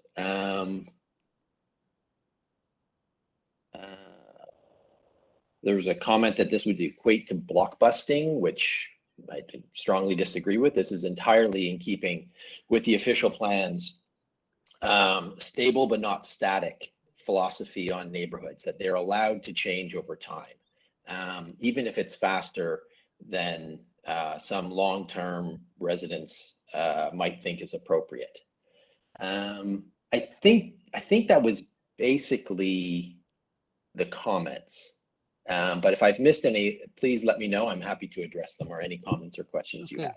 Thank you. One of the speakers was wondering about the length. He thought you changed the length. Could you please confirm that what you're doing there, if there is no change as far as the length? So there's no change. So there's no change to the variance because again, the variance pertains to the below grade. But in order to achieve 0.65, the above grade length will have to get shorter. We have to basically lose some square footage somewhere and it will come off the length. Okay. In terms of the variances, you're not changing anything right now. Other than the FSI variance, that is correct. FSI variance reducing to 0.65. Thank you. You're welcome. Questions? Questions for the speaker? If no questions, can I have a motion then, please? Ms. Satarodi? Yes, thank you, Mr. Chair. Through you, Mr. Chair, I listened carefully to the applicant explanation and the new modification that he does, and also listened to all the neighbors and concerns with the new approach that the applicant is changing the variance number 3 to the floor space index to 0.65. It actually reduced the scale of the building a little bit. And regarding the also length and depth explanation, it was the elevation that the applicant showed was explain all the depth and length variance, which is due to the cold storage below the grade, which doesn't even affect anything above the grade. So then therefore I've been convinced that this is an appropriate development for the neighborhood. Therefore I would put forward a motion to approve this application with the following changes. Variance number 3 have been changed to FSI have been changed to 0.65, and also would like to add the staff recommendation and condition that the proposal be constructed substantial accordance with the site plan and east elevation drawing submitted to the Committee of Adjustment attachment number 1 and 2, and also would like to subject it to forestry. Thank you. Second. Ms. Sankar, second. All in favor? Okay, thank you, sir. Your application is approved, subject to those changes. You got them, or you want me to read? Thank you very much. You got the changes? Nope, I'm good. I've got them. Thank you. Have a great day. Mr. Chair, I wonder if we could take A few minutes. a short recess. Thank you. Let's take, it's about 12 o'clock. Perfect. So 10 minutes recess.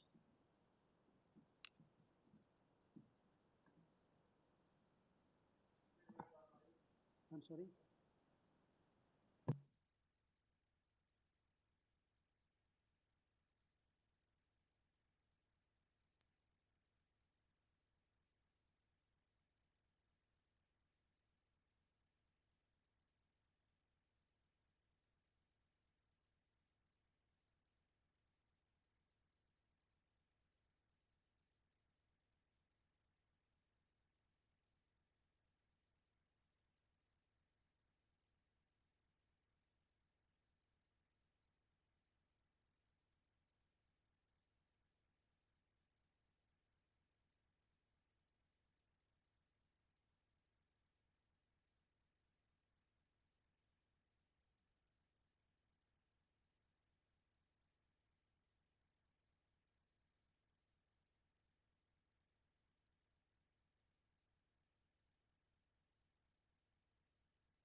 Okay, we're back into session here, and we have, next one is item 9, which is 426 Merton Street, application number 9. And here we have one speaker, Mr. Graham Barrett. Are you there? Mr. Graham Barrett. Yes, I'm here, Mr. Chair. Good Okay. afternoon. Okay, good afternoon. Could you please state your name and address for the records here? Sure. Graham Barrett, 1575 Dundas Street West, agent for the owner of 426 Merton Street. Thank you. Okay, we have here 4 variances. There is no other conditions except a couple letters of objection and 1 letter of support. Staff, members, do we need a presentation here? No? Okay. Sir, we don't need a presentation. We can move to the decision unless you have some questions, something you want to talk about. No, there is something that I'd like to clear up, just in the interest of transparency and honesty here. I had some incorrect information in my cover letter. I was misinformed at the time of its writing, and I was under the impression that the only reasons for the proposed variances were technical, as the owner had opted not to underpin the dwelling, but that is not exactly the case. I received a copy of the original permit drawings, and it's been brought to my attention that the contractor built the sidewalls higher than permitted by 0.58 meters, or just shy of 2 feet. So again, in the interest of transparency, variance number 1 is to legalize the existing as-built sidewalls at 7.58, where the maximum is 7 meters measured to the underside of the soffit.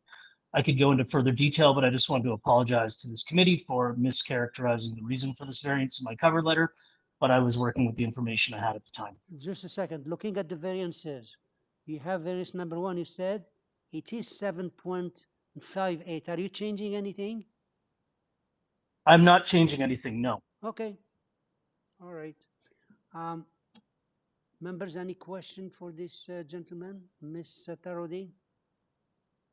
Yes, through you, Mr. Chair. I would like to get some explanation regarding the west side yard setback, which is 0.48, the new proposed one. Yes, the variances for the setbacks have been triggered because the owner added 2 windows to the second floor.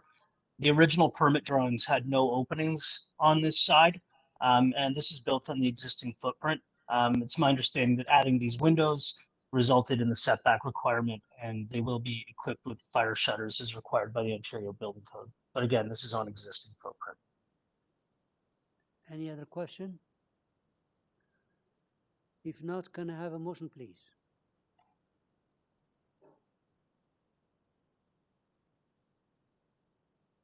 Ms. Sankar? Oh, sorry, there were 2 of you. Ms. Sankar, you first. Go ahead, please.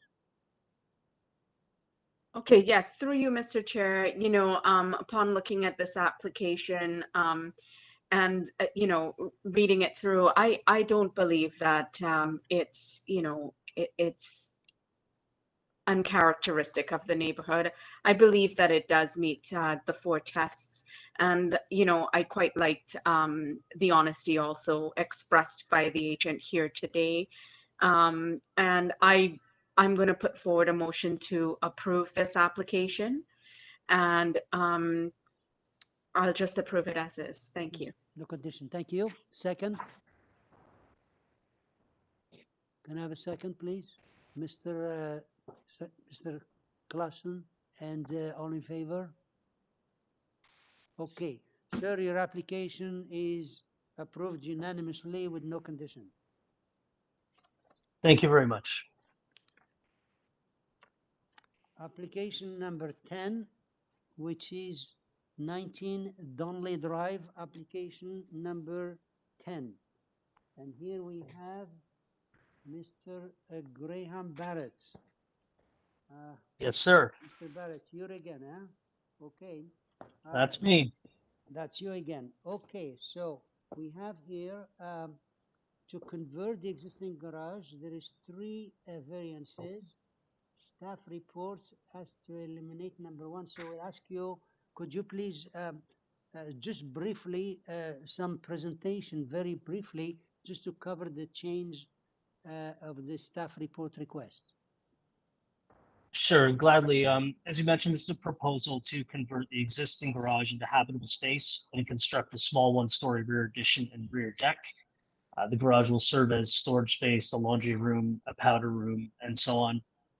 Planning staff had expressed a minor concern regarding the side yard setback to the proposed deck. This has been rectified by increasing that setback to comply at 1.21 meters. Therefore, variance number 1 on the public hearing notice has been removed. The other variances are still required, but the small addition will be built in line with existing garage, and the parking condition is also existing. There's plenty of front yard parking, as you can see in the photos that I've submitted. I do believe that the front facade of this dwelling will be improved aesthetically by adding a peaked roof and a window over the garage, improving its cohesiveness with the overall character of the home and the area. And it will continue to have the appearance of a standard garage. So it's an interesting project. I'd also like to mention, although I haven't submitted any letters of support, the owners have spoken to both adjacent neighbors, and they have indicated verbally that they are in support of this application. So we've at least spoken to them, which is great. So other than that, this is quite a minor variance application, about as minor as it gets, and be happy to answer any questions you may have. Staff concerns have been addressed. Thank you. So we're eliminating number 1, is that correct? Correct. Okay. Miss, any questions? Miss Sankar, you had your hand. Please go ahead. No, through you, Mr. Chair, if there's nothing else, I do believe that this is minor and I'm prepared to make a motion. I agree with the agent on this, and with the changes that he made here today, the fact that transportation has no concerns whatsoever, I'm going to motion to approve this application, and it will be subject to the changes made by the agent here today, and that variance number 1 has been eliminated. And that's it. That's my motion. Thank you. Thank you. Second? Mr. Klassen, second. All in favor? Okay. Your application is approved, subject to number 1 being eliminated. Great. Thank you very much. Everybody have a nice day. You're welcome. Number 11, application number 11, which is 218 STRATHALLAN Wood, application number 218. And here we have Ian Andres. Are you there? Yes, I am. Can you hear me? Yes. Can you please state your name and address for us? Sure. Good afternoon. I'm Ian Andres. I'm a lawyer with Goodman's LLP, 333 Bay Street, Suite 3400 in Toronto, and I'm legal counsel to the applicant and owner, Elaine Spears. Okay, we have we have 3 more speakers here. So could you please give us a presentation? I'll give you 5 minutes.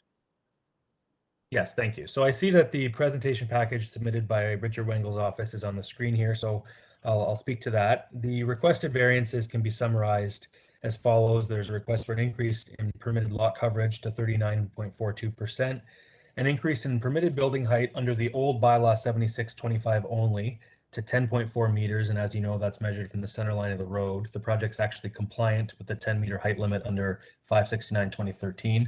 There's a request for a 3rd story, although the 3rd story is only a partial floor, and as I'll explain, it's contained within the roof volume. There's a related variance for rear main wall height from 7.5 meters to 9.86 meters, which is driven by a small 3rd floor platform at the rear, which is itself compliant with the zoning bylaw, and which is actually a code requirement to provide for a place of refuge on the 3rd story for fire safety. There's an increase in permitted building length to 20.17 meters, but that additional length does not encompass the entire dwelling. It only relates to a small breakfast area on the 1st floor and a portion of the ensuite 2nd floor bathroom. The rest of the house is essentially compliant with the permitted building length. There's a decrease in permitted front yard setback to 6.72 meters, which essentially mimics the setback of the existing dwelling, as you can see on the green outline shown on the screen here. There's a decrease in permitted side yard setback sought to 1.22 meters on the east side and 0.73 meters on the west side, although that dimension only applies at the front where the garage is, and then it tapers back. And then there's a few other technical requirements associated with the front platform, the eaves, and the cabana entrance height at the back. So this property is designated neighborhoods. It's part of a mature and stable residential area. It's experienced a significant amount of investment in recent years. It's a beautiful tree-lined street. There's no sidewalks on either side. There's decent front yard landscaped open space throughout. And there's a mix of large detached dwellings of varying architectural styles.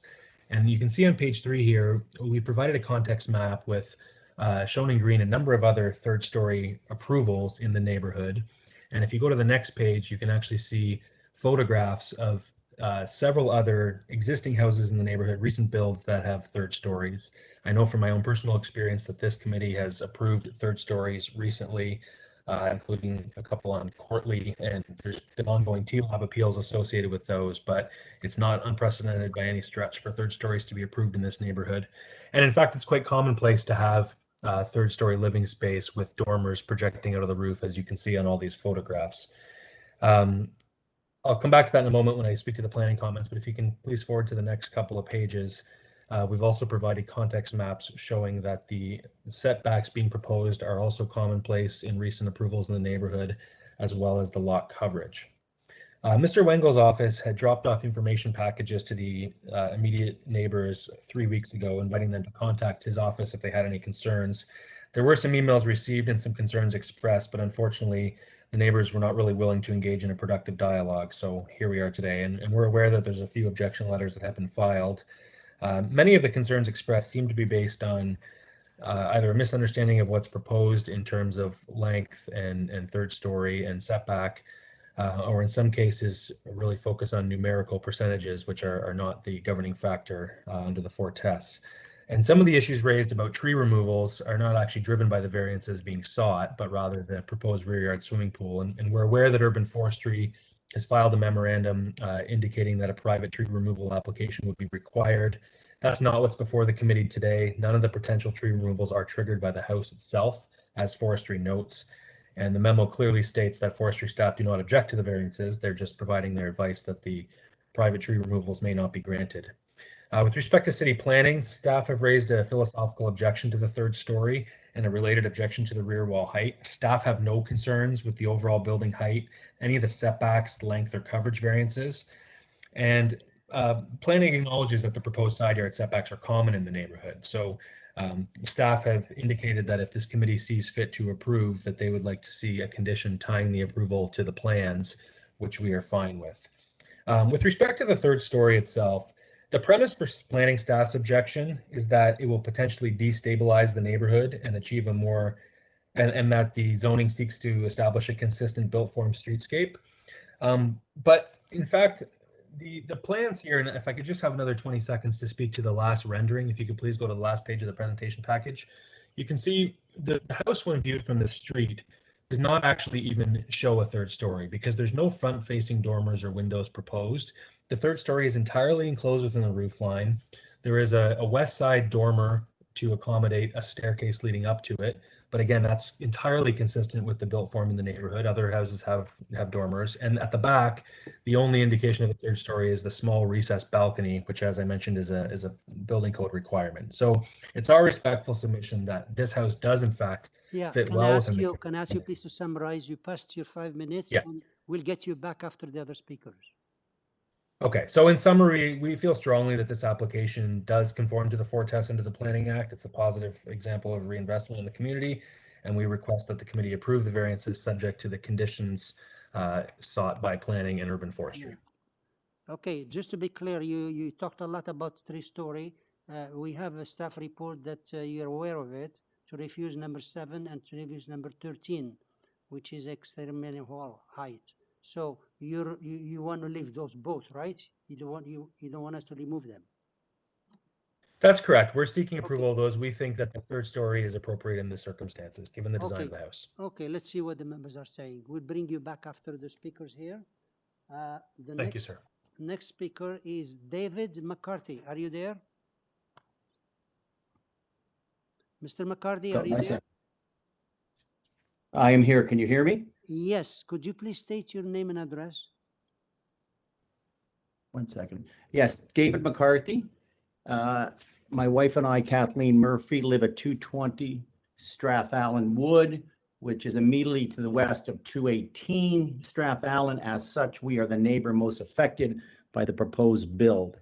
On August 19th, I submitted a letter of objection to a number of requested variances submitted by the owners of 2018 Strathallan the Spears. I'm not going to review each of the objections set out in the letter, but I will focus on three of the most significant areas of concern. In no specific order, the first requested variance I would address is the request to add a third floor to the proposed dwelling. I understand the City of Toronto staff report has recommended that the request for a third floor be refused. We would not only support the recommendation of the city staff, but we would note the following. In addition to requesting a third floor, the Spears have included a third floor balcony at the back of the house. We understand that one factor that the committee considers is how the requested variance may affect the privacy of neighboring residents.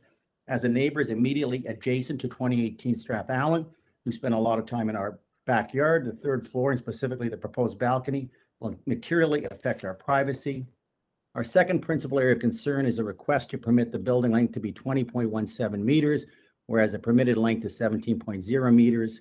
The requested variance is 18.6% greater than the permitted length, and I apologize. In my letter, I suggested it was 25%, which was incorrect.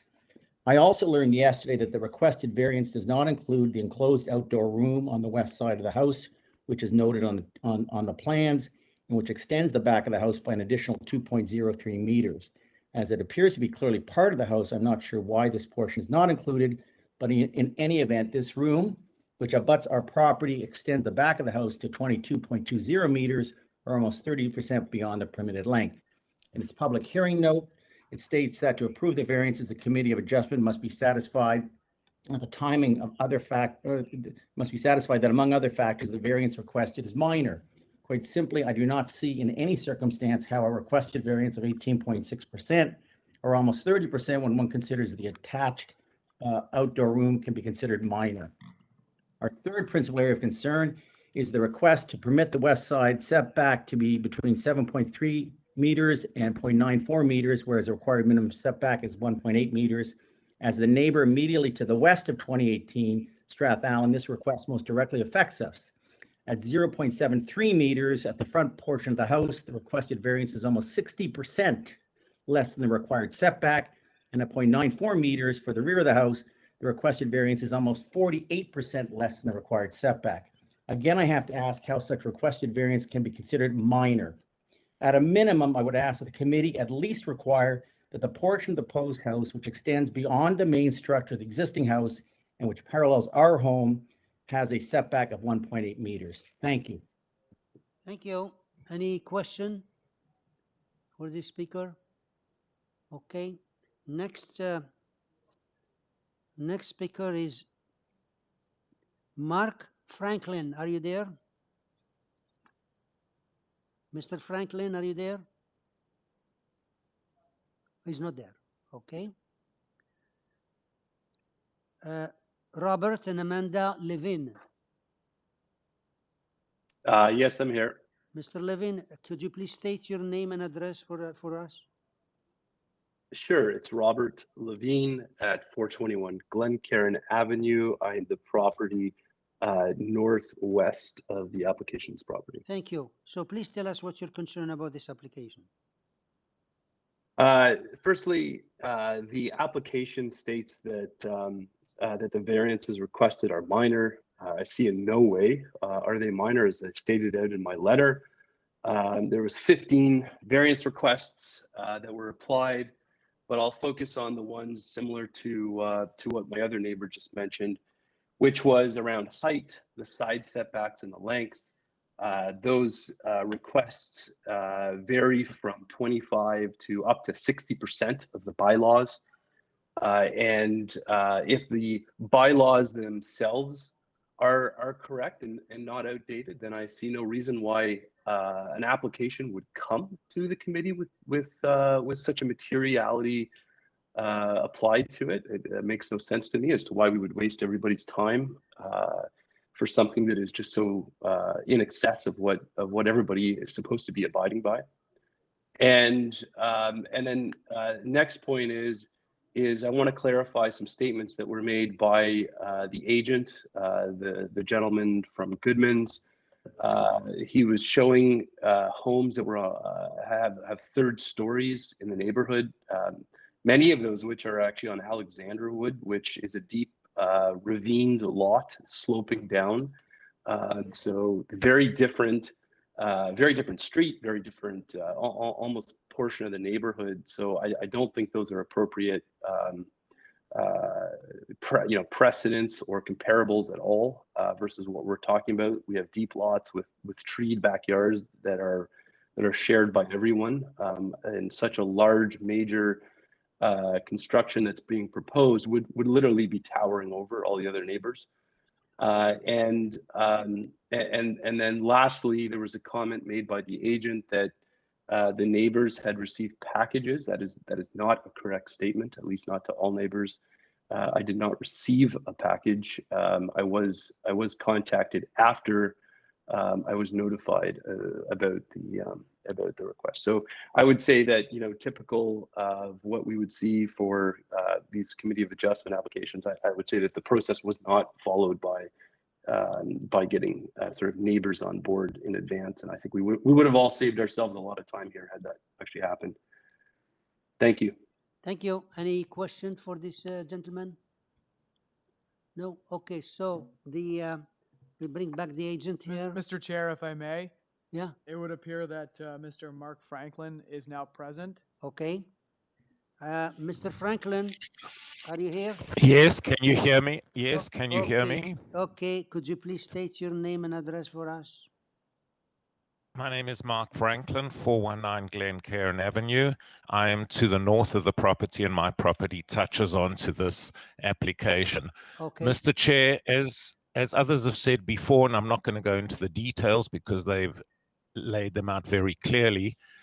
Firstly, I note there are 5 letters opposing this application with none in favor. I note that staff has objected to it and that forestry also have problems. I have not seen a sunshade study as how this home will impact its neighbors, of which I am one. I obviously strongly disagree with these 15 requested variances. They are both too many, as well as anything but minor. The combination of the magnitude and quantity of these variances grossly exceed the spirits.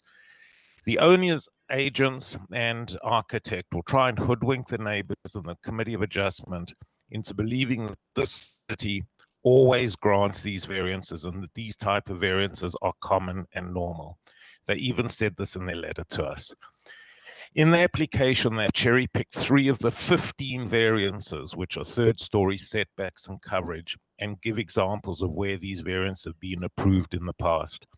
Firstly, many of them are on streets like Alexandra Wood, which is on a ravine, which much bigger lots, both in width and depth. They show 10 pictures, 5 of which are Alexandra Wood, which has nothing to do with this one. Secondly, they have given no examples of where all 3, or in fact all 15 variances have been approved in the past. I'm sure because there are no such instances. Their application states that the lot is undersized. That's a joke.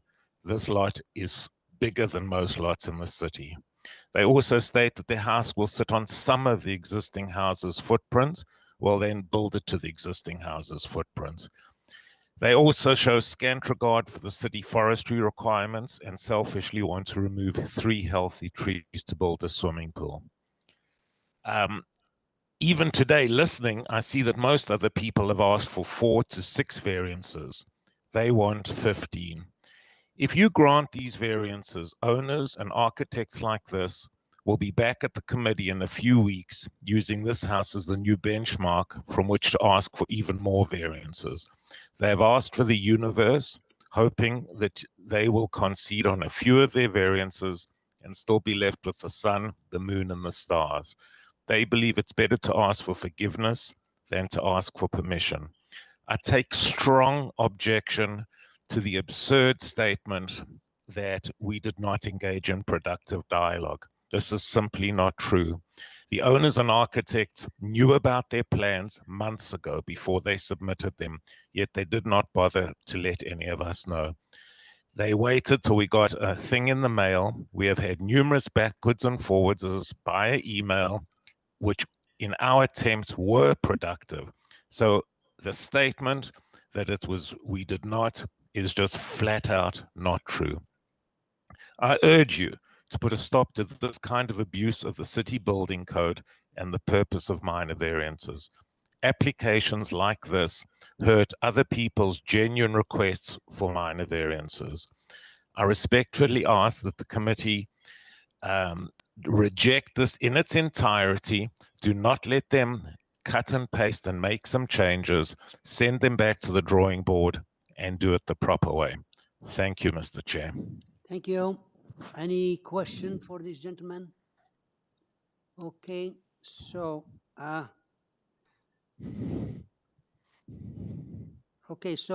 Andreas, could you please come back here? Mr. Ian Andres. Thank you. Okay. I'm here. Can you hear me? Yeah, could you please Yes, thank you. address those concerns? Yes, a number of things I need to reply to. Thank you. I'll go in reverse order. In terms of Mr. Franklin's comments, which are quite over the top, I might say, we're not here asking for forgiveness. We are here asking for permission. Applicants are entitled to seek minor variances to the zoning bylaw, and that is in fact what we're doing. And the neighbors did refuse to engage in substantive discussions. There were emails, but all they wanted to do was reiterate their objections over and over without actually having a dialogue. So that's a fact. In terms, Mr. Franklin also said urban forestry and planning staff are opposing. Also wrong. Urban forestry is not opposing. Urban forestry has provided notice about how they might treat a tree removal application in the future to deal with the swimming pool, but that's not what's before you today. Planning is only opposing two of the variances, the third story and the associated rear yard platform. Planning is in fact not opposing any of the other variances dealing with setbacks, building length, coverage, etc. And many of those variances, although there are 15 itemized variances, many of them do address the same issue, which is the west side yard setback is expressed in a few different variances because of the way the bylaw works. Same with the front porch canopy. In terms of the third story comments made by Mr. Levine, third stories are in fact common in the neighborhood. Alexandra Wood is not that different of a street, and it's just around the corner. It may have a different rear yard ravine configuration, but that doesn't change the fact that the streetscape shows numerous examples of third story dormers and windows. And in fact, when you look at Mr. McCarthy's house right next door at 220 Strathallan Wood, Mr. McCarthy's house itself has a third story. It has third story dormers facing the front street, and it has third story dormer with windows facing my client's property. So it's a bit rich to suggest that there's a privacy issue or an overlook issue when Mr. McCarthy's own house, in fact, has third story windows overlooking my client's rear yard. As I mentioned at the beginning, the house being proposed has no dormers and no third story windows facing the street. There's only one at the west side to accommodate a staircase, and at the back, it's a small recessed balcony to provide a place of refuge. Building length is not a concern for staff. The outdoor unenclosed room is not included in the zoning bylaw definition of building length, and that's just the way the bylaw operates. The only portion of the building for which length variance is required is a small breakfast area on the first floor and a small jut out of the second floor ensuite. The rest of the building is essentially within the 17 meters. And there's been a number of comments about percentage increases. As you know, Mr. Chairman and members of the committee, the four tests and the test of being minor is not determined by percentage increase. While mathematical considerations may be relevant, they're certainly not determinative. It's about impact, and there's no discernible impacts that have been even articulated, let alone proven in this case. With respect to the west side yard setback, Mr. McCarthy took issue with the setback being proposed, and again, failed to acknowledge to the committee, as you can see on the screen here, his own house has a lesser side yard setback than what's proposed in the subject property. It's 0.59 at its closest point, and you can see that on the survey that's submitted with the application. So the 0.73 that's proposed for the subject is for the front part of the garage only, and as planning staff noted, it then tapers off to about 1.2 meters for most of the length of the house, which is quite common in the neighborhood, and planning staff in fact are fine with that, which is why they suggested that if this is approved, there be a condition tying the setback to the plans to ensure the 0.73 is only for the front part of the garage. So the side yard setback are in fact consistent with the neighborhood context and historical development patterns. And just in closing, I would say that going back to the third story issue, since that's really the only thing that staff are objecting to, it can't be a philosophical objection. If applicants were not permitted to apply to amend the two-story height limit in the zoning bylaw, then it would suggest that it's impossible to satisfy the 4 tests. It's incumbent on this committee to consider each of the 4 tests as it relates to the zoning bylaw story requirement, and that involves looking at the character of the neighborhood and the official plan policies about prevailing patterns and about character. And in this case, there are numerous third stories in the neighborhood, and there's no windows facing the street, so there's no impact on streetscape. Anyone walking on the sidewalk would have no idea that there's a third story in this house. So for that reason, this third story is innocuous. Ms. Spears wants it because it provides space for an artist studio on the 3rd floor, and that's the reason why it's there. It's entirely within the roof volume, except for that very small 3rd floor recessed balcony as instead at the rear, which just cuts out a little bit from the roof volume at the back, as you can see there on the elevation, but the rest of it's within the roof volume. So those are my submissions. I'm happy to answer any questions you have, Mr. Chairman, members of the committee. And again, I respectfully request that this application be approved, subject to the conditions requested by staff. Thank you. Members, any question?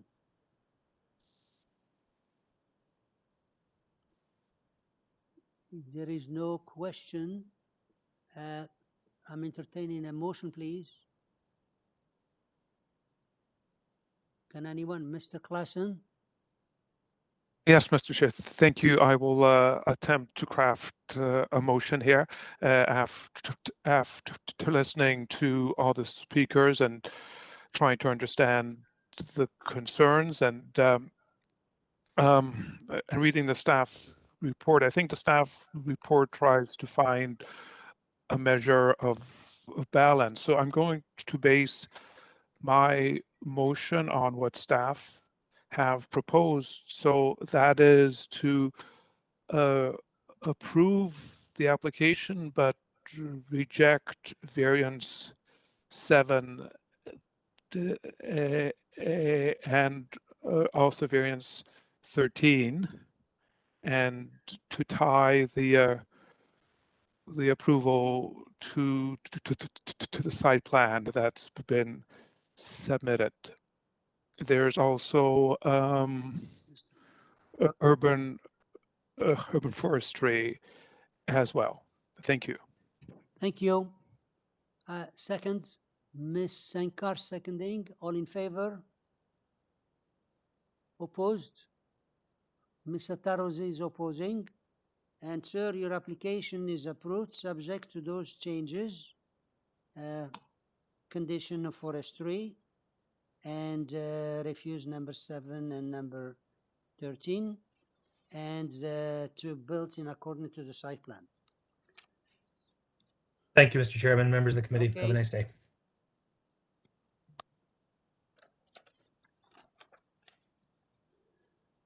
Application number 12, which is 844 Don Mills Road and 1155 Eglinton Avenue.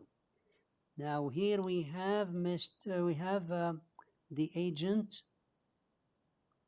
No, we have the agent. Yeah, just Allison Tutor. Yes, good afternoon. I'm here.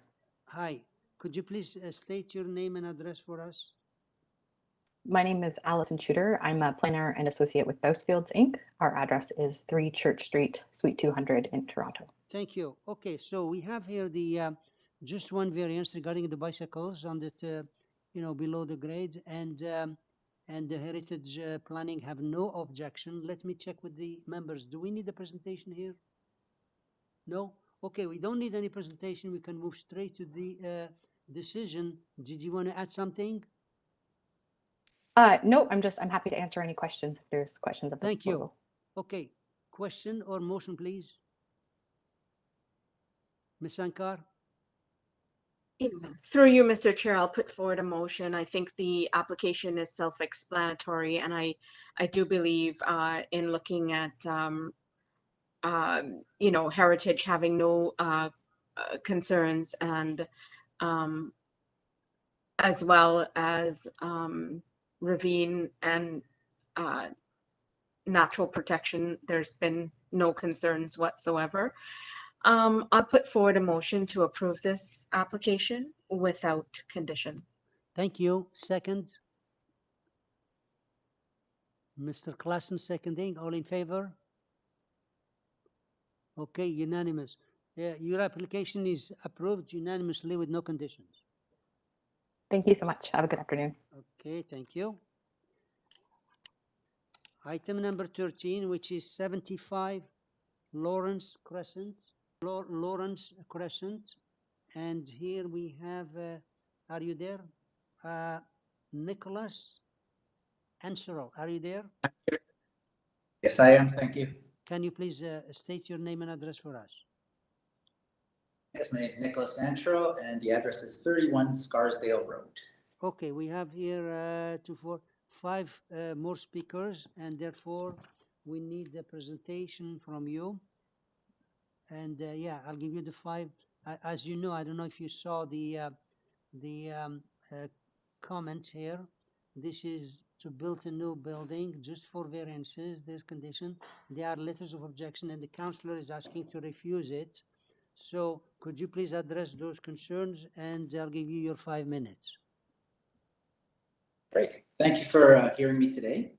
I'm going to show you today that we have put effort into this lot to consider the 4 tests. Working over the past year with the owner, we have evolved to a design that conforms to many of the major usual concerns, such as height, length, rear setback. And we are asking today for 3 minor variances. If you would be able to pull up diagram number 1, first just please disregard 22 St. Leonard's, there's a typo. But this is regarding FSI. Our ask of 61.3% is in character with the area. The committee has historically been understanding of the challenge of the odd numbers on Lawrence Crescent, which are reverse pi lots. If we're able to, yeah, that one, okay, sorry. You know, if we go to the, if we reference an FSI index chart, we're able to see that number 115 and 117 have been approved for 66 and 61.8%. The only difference, we are a mere 3,105 square feet, potentially the smallest home in the area among new and renovated homes. Further, please note on the odd numbers of this crescent, 45, 91, and 117 have all been granted side yard setbacks. As per the FSI index chart as well, you'll see that number 117 is almost identical to us and has been approved for 1.22 meters and 0.9 meters, while number 45 on this crescent has been approved for a 0.54 meter setback. And if we'd be able to pull up diagram 2, I see that we didn't have diagram 1 pulled up, but if we could pull up diagram 2, we are able to, if we reference the diagram 2, we chose a comparison of the permitted building footprint in yellow, the existing dwelling in green, and our proposal. This isn't diagram 2. Guys, if you'd be able to, we have, it says diagram 2 right on the top of the page, and there's color on it.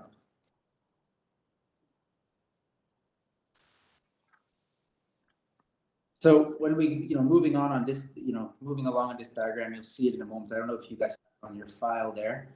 On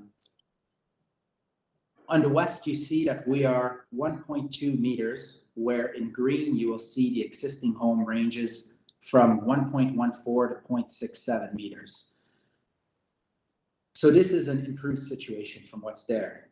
I would like to note that you will see the red line on the west ends about 2/3 of the way down as we jog in and conform to the setback ahead of where the existing home ends. On the east, you'll see in red, our encroachment is minimal. Please note all the yellow negative space, that is buildable area that we are not using, that creates a much greater setback exceeding 8 feet at some points. At the rear, see that the green shows the existing house is 3 feet away. Also in green near the front, the rectangle represents an exterior structure that encroaches to 0.84 meters. This is an improved situation from what's existing. At the front, in blue, you'll see the minimum encroachment to the front. On the west, we have additionally set back, as you will see in yellow, the buildable area we are not using, but rather are aligning with the setback of the neighboring home at number 77. A detail we considered in order to work with the streetscape context. Diagram 3 shows the elevation that would conform. Consider this in addition to the example I just showed as to how we are set back on the west, and the impact is far less, and again, considering the context. And I see we found the diagrams there, thank you. But if we went down to diagram 4, diagram 4 is to show you that this home is not a cube. Rather, it's significantly, yes, thank you. It's significantly set back in many areas and is far less intrusive to neighbors than what a conforming house could be. So on this, if you notice in plan, it key references what on elevation is what. So the yellow, there is the rear of the home. Mr. Anchel, I'd like you to please summarize. After we hear the speakers, we're going to bring you back anyways. So could you please summarize? You passed your 5 minutes. Yep. So basically, in conclusion, I would ask that the committee members to consider the irregular nature of Lawrence Crescent. And while we are encroaching slightly, overall, the design has considered creating vast spaces from the neighbors and streetscape context, while ensuring we are not asking to set any neighborhood precedent. Further, at a mere 3,105 feet, I hope the committee will recognize that we are being modest and considerate with our ask. Thank you. Any question in the meantime? Because the agent will be back after we hear the other speakers. We have lots of speakers on this application. Okay. Mr. Moderator, is the Harold and Heather Hetherington here? Okay. Mr. or Mrs. Harrington, please, are you here? That's it, just press it. Okay. Go ahead. Okay, who wants, Yes. who wants to speak, Mr. or Mrs.? My husband, Harold Hetherington, will Your speak. husband will speak, okay. Yes, I'm Harold Hetherington, and Mr. Chair, and we beg your pardon? We need you to state your name and address and record it here. So please, your name and address.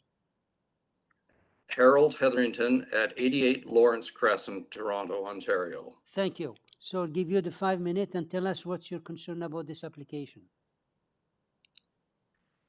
I guess the main concern is the amount of space that is being used on the lot compared to the existence of the present house, that it's going to impede greatly on the neighbor's house on either side of the house we're talking about. And of course, we live directly across the street and we will see that this takes place. I'm certain that other people will make comments along the same line, but we are likely one of the most directly affected, aside from the immediate neighbors, to what is proposed here in your recommendations. Okay. I think there are a number of speakers that are going to be talking about this, and I didn't realize that I would be the first one called upon. So I think I will, Mr. Chairman, allow you to call upon the other speakers.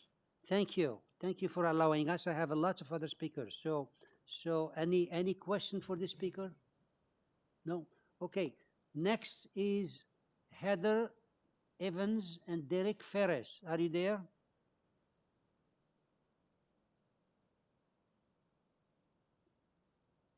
Heather Evans, Derek Ferris. Yes, I'm here. Thank you. Okay. So who wants to speak? You want to speak for the application here?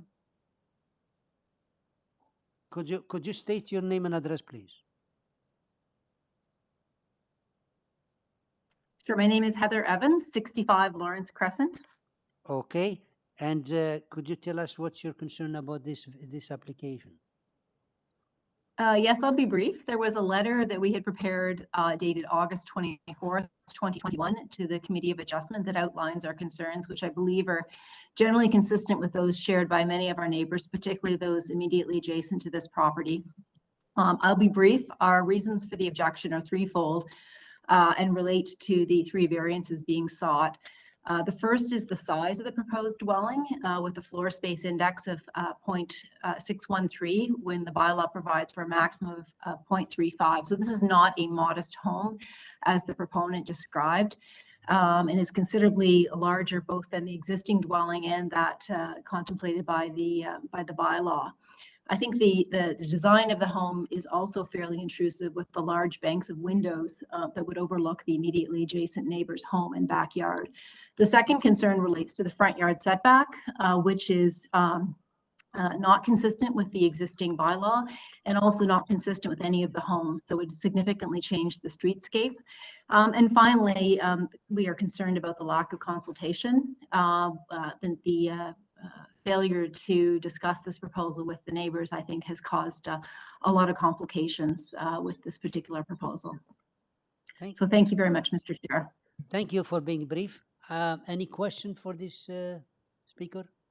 No? Okay. Next is Keith and Dina Mulcahy.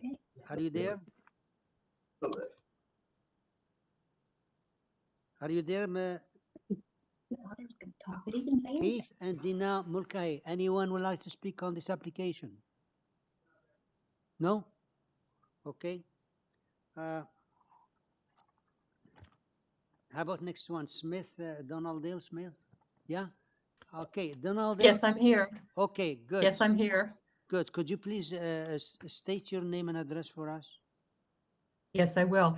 DONLEA Smith, 85 Lawrence Crescent. Okay. Can you please tell us what's your concern? We hear lots of concerns. If it's repeated, it's not necessary, but it's up to you. Okay, thank you very much. I've been on Lawrence Crescent now for over 40 years, and I do believe in development because most of our homes are pretty old. However, we are in a unique situation of having very small backyards, and we have prided ourselves on keeping it open space, lots of trees, lots of plants. And when we go out to our backyards, we just see a flow of garden. This new proposal impedes that. It is a huge build on such a small lot. Especially, my concern is that third floor. It is very imposing on everybody in the neighborhood, including the people across the street, because it's such a huge, has a huge impact on the street. The variances which are requested really change the property size, obviously, but they impose on the neighbors next door. There's very little space to get into the backyards with these variances because it's so close to the lot line. It has a huge impact on our backyards. I mentioned the height proposal, the increase. I guess the house itself is so big. We often think of the typical size of homes in the neighborhood lots, 50 by 150. This is not a typical shaped lot. So we're all in a pie shape. We have very small backyards, which we pride ourselves of being protected and our privacy. The side setback is too close to the neighbors. The front and back, the proposal is to move the house forward towards the street. The house immediately to the west of the new build is lower to start with. And so this massive house is going to dwarf that house. And when you move the house forward, it also dwarfs everybody around. Those are the setbacks. Hang on, sorry. I don't think the variances are minor because it has a huge impact on our pie-shaped lots. The it doesn't maintain the green space. And they've got so many windows in the house that the privacy issue is major. You can see it in that picture right now. It's massive windows. I think I'll leave it to other people to speak, but I certainly am not in favor of the current development. It needs some revision, and I ask you to deny the current application. Thank you. Thank you. Any question? Next is Tanya and Jeff Alcock. Are they there? Yeah. Hi, we're here. Okay. Can you please state your name and address for us, please? It's Tanya and Jeff Elcock. We live at 77 Lawrence Crescent. Thank you. So who wants to speak, you or Tanya? So I will speak. Okay, so please go ahead. So we're, yeah, so we're, actually, Tanya, why don't you introduce us? Okay. Hello, my name is Tanya Alcock, and along with my husband Jeff, and our two very young children, ages 4 and 6, Liam and Patrick, live at 77 Lawrence Crescent. We are just west of 35 Lawrence Crescent, and we're a young family who moved into the neighborhood in 2014. Yeah, and we've got, you know, a number of concerns that we have at the house. I mean, you know, obviously one of them is lack of consultation, given it's a house that immediately abuts ours. I think the first one is the side yard setback. If you look at the plans of the house and look at the survey, you can see that we have an original house within the neighborhood. It's been stuccoed over, but the footprint is the original footprint. So we actually abut the property line. And, you know, one of the concerns that we have is, you know, any demolition or construction around that house, particularly when it's in deviation from what the bylaw would be, just puts us at risk to damage, right? Whether it be foundational, or to the landscaping, or to anything that we have in our backyard, or the stucco in our garage, or whatever it might be. The closer the construction happens to that wall, and the closer the demolition happens, we incur risk and potential damage. The second thing is our backyard is really what I would say a heavily used backyard. It has a patio, it has a pool. We enjoy sun that comes from currently comes from the east side. We get kind of morning to what I would say noon sun currently. Once you kind of add two additional stories beyond the one story that the current house is, and you extend it back beyond where it is, you know, we're gonna lose that sun, right? So having two young kids who like to play in the backyard, especially in the morning and especially in the pool, right? We're looking at a situation where you know, we could be in shadows, right? And in the summer, you know, it's obviously maybe a little bit better, in the winter it'll be a little bit worse, but you know, we go from a sunny backyard to a shadowy backyard. We also have concerns about privacy, right? We have a children's play area in the back. That's where our kids play. Another concern that we have is, you know, just the keeping in the neighborhood, right? Is quite large compared to the rest of the neighborhood. I did see, you know, especially when you look at the fact that it's, you know, it's 3 stories in the floor print. One of the things that I didn't really follow about the plans is it looks like there's a great room, multi-story great room, that's excluded from the GFA.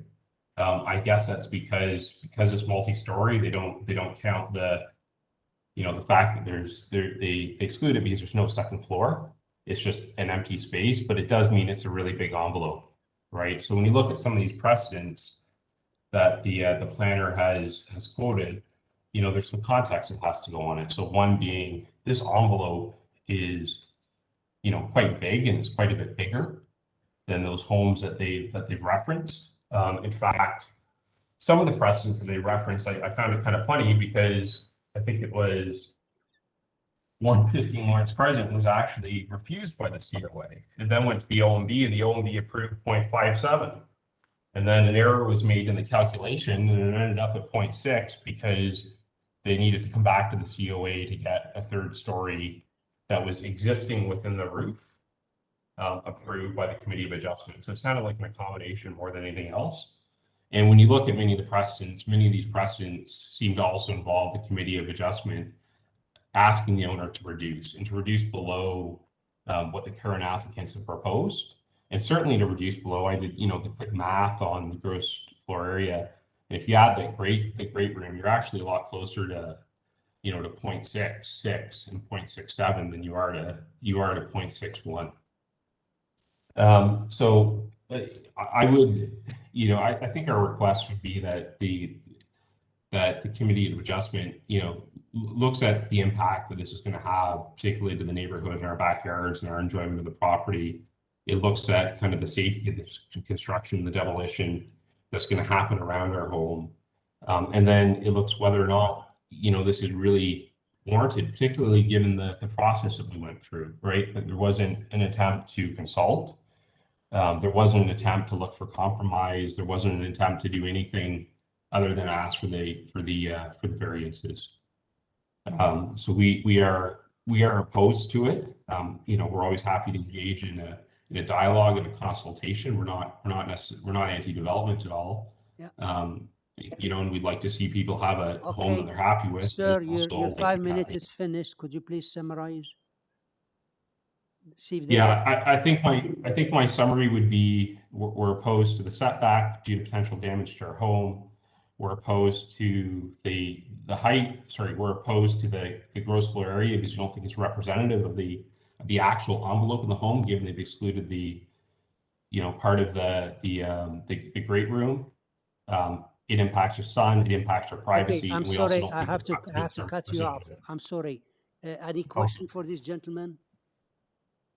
Okay, we have a lot of other speakers here, and the more we say the same thing, and it waters down the thing. So we like to hear everybody.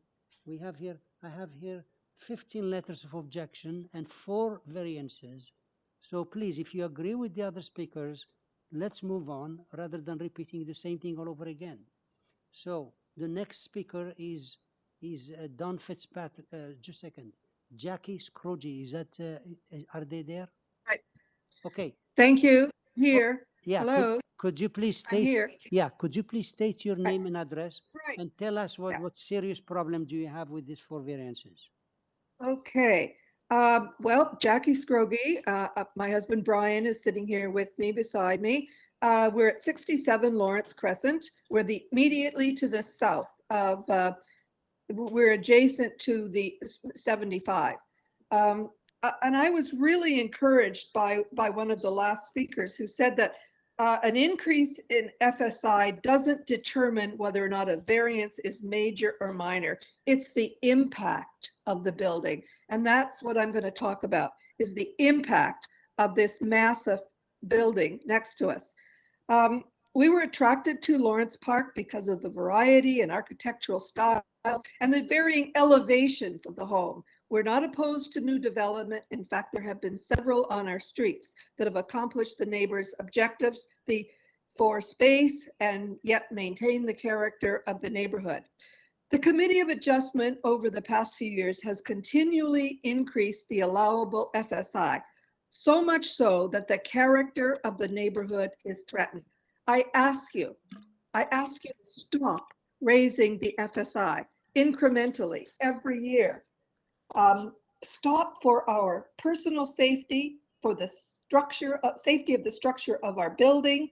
I want to draw your attention to the photographs submitted by the neighbors at 52 Lawrence Crescent, whose basement was severely damaged when a large building went up beside it. I hope that the members of the committee or staff have done a site visit to Lawrence Crescent. I was encouraged to hear that one of you did a site visit of another area, because just looking at a 2-dimensional street map does not convey the difference in the elevation of the various properties on the north side of Lawrence Crescent. 75 is higher in elevation than neighboring homes, making a 3-story house tower above other properties. Have a look at the next photograph, 4. We had no communication with the owners of 75 before we received the notice of redevelopment from the Lawrence Park Ratepayers Association. We ask that these variances be denied, and I'm going to speak to a couple of them.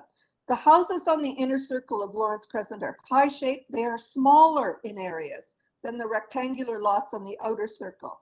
The lot survey for 75 on file states that the area is 71% of the size of a standard Lawrence Park lot. These tapering lots means that our backyards converge.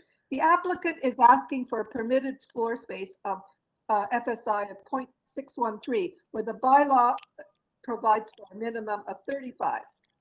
What is the point of the bylaw if it's continually being ignored, if you're not listening to the impact of this structure on the neighbors? In fact, the floor space of this proposed house is much larger than the modest 3,000 square footage, as the garage and the open to below area on the second floor above the great room has become a sleight of hand for the architect to obtain permission for a larger building envelope with more impact on the abutting structure. This is not a minor variance. If permitted, this imposing 3-story glass structure would set a precedent in our neighborhood. Variance number 2, others will speak about that. Variance number 3, and I ask that you bring up the A9 of the diagram, the left elevation, the east side. Variance number 3 talks about the minimum required side setback. We strongly object to this variance. As you can see from the site plan, our house is a maximum of 1.3 meters from the property line at the front, only 0.3 meters from the property line at the rear. The requested variance would exacerbate this existing condition, and if granted, would result in the proposed house being uncomfortably close with extensive floor-to-ceiling windows. Have a look at A9. They're massive floor-to-ceiling windows. Please have a look at it. There's no planning rationale provided for the reduction of the subject property side yard setback of nearly 50%. In fact, an approval would put our basement footings at serious risk of being undermined by the necessary excavation for a proposed basement, which would be 3.65 meters below the established grade. And I cite that example, 52 Lawrence Crescent. The other issue is the east elevation is the most concerning. The proposed family store rooms, the proposed first floor family room is dominated by full height windows, which look directly Mrs. into Scroggie, our family patio hello. area. And I our ask you to yard. please summarize. You passed your 5 minutes, and there are other Okay. people who want to speak. So can you we please are summarize? We are opposed to this because of a violation of our privacy. The third floor principal bedroom with full height windows on 2 walls looks Yeah. directly into our. Sorry, cut you off. Yeah, I'm sorry. Don Fitzpatrick. I have here Don Fitzpatrick. Yeah, he's with her, with Jackie.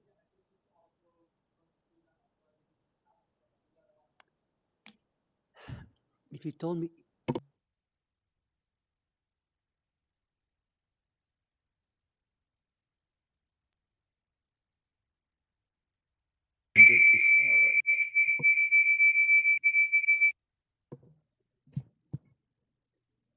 Yeah, hello, who? Jackie, are you still there? Yes, I'm still here. Okay, I'm sorry, we have some problems here with the system here. Brian is with you, right? He has something to say. He has something to say. Okay. So please go ahead and have think of other people who want to speak. We still have a lot of other people. So please go ahead and let's say what you have to say. Okay, it's Brian Scroggie here from 67 Lawrence Crescent. I really only want to talk about 2 items, basically the reduced privacy and potential structural integrity that are related to the requested variance on the side yard setback. The proposed house at 75 Lawrence Crescent has been designed with extensive floor-to-ceiling windows. If you look at Plan A9 on the first and third floor, they built them, no doubt, to take advantage of the sunlight and the view of the gardens in the backyards. The requested east side setback variance, it results in the house being uncomfortably close. The full-height windows on the ground floor look directly into our family patio and yards. The full-height windows of the principal bedroom on the third floor also have a line of sight into our bedroom windows and overlook the family patio and backyard gardens. This loss of privacy is quite discomforting and needs to be addressed.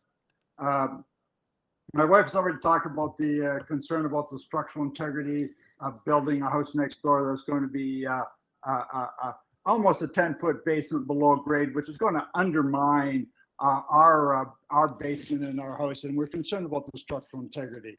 So at this point in time, I want to thank you for the opportunity to express my concern of reduced privacy and potential structural integrity. Thank you. Thank you. Any question for this family here? No question? Okay, the next speaker is Don Fitzpatrick. He's not here. Okay. John and Lindsay McEwen. Hi. Hello. Mr. Hello. Mr. McKenzie. I mean, Mr. McEwen. Yeah, we're at 81 Lawrence Crescent. Can you hear me? Thank you. Yeah. Okay. So just repeat your name and your address. You said 81 Lawrence Crescent. Yeah. John McEwen and Lindsay McEwen, 81 Lawrence Crescent, Toronto. Thank you. So tell us, please, what's your concern about these variances here? Sure. I was asked to send a message to the committee regarding Keith Mulcahy. He's trying to get involved and was unable to make contact. So maybe we can check with him again to see if he's available. But in the interest of time and what you said earlier, I just want to highlight all the concerns that have already been made. They are very, very important to recognize with the shape of the lot and the type of properties that are on the street. We all have a very, very common interest in making sure that we do not encroach on each other's privacy and sight lines, and that's really one of the attractions that we had with this property. And we've lived here for 20 years and enjoy exactly what the property at 75 is trying to take advantage of, and that is to enjoy the vistas to the south and to the east that we all are trying to enjoy, and are going to use that with floor-to-ceiling windows, and with that. The whole property doesn't meet the intent of the official plan. It obliterates the idea of respecting and reinforcing the neighborhood character. It is sitting much, much higher than the rest of the street in terms of its facing to the north. And when you add 30 feet or so on top of that, it makes zero sense and obliterates the idea and the notion that the character is being reinforced. And I would yield back my time. Thank you. Thanks for being brief. We have a few more speakers. And so let's see, if anybody wants a question, please raise your hand because we have more speakers here. Okay, the next one is Edgar and Lutz Fulgraf. Are they there? Hear me? Yeah. Yeah, Mr. Edgar. Okay, I'm speaking. Lutz Fulgraf. I'm speaking for the Lawrence Park Ratepayers Association, and the address is 3219 Yonge Street, Toronto, Ontario, M4N 3S1. Please go ahead. Sure. First of all, I thank you, Mr. Chairman, that you sort of clarified that we have 4 variances. I thought we were talking about another application when the initial presentation was made. We have 15 letters of objection, including the councillor here. That should be an indication for the fact that at least the neighborhood does not view that as an appropriate and desirable development. It is a challenging lot to build on. I understand that the lot is pie-shaped. It only has 479.5 square meters of area, whereas the standard lot in Lawrence Park is 15 by 45 meters with an area of 675 square meters. The area is only 71% of the regular lot area, but the applicant knew that at the time of the acquisition of that lot area, and therefore he should not be allowed to build a home that would maybe fit properly on a regular lot in Lawrence Park. It should also be noted, and I think there was a picture earlier there, that the lot is sloped towards the street. So the home will actually be built about 2 meters above the street level. And therefore, if you build a large and high home up there, it will dominate the streetscape even more. The FSI is planned as 0.613, as you have heard, plus garage, plus the space over the great room, which is not included in the calculation. I've tried to figure out how much that would be on a standard lot in Lawrence Park, and it would still be over the bylaws 0.35. It would be about 0.45, which might be tolerable on a standard lot. But again, this is just not a standard lot. It's a lot smaller than the standard lot in Lawrence Park.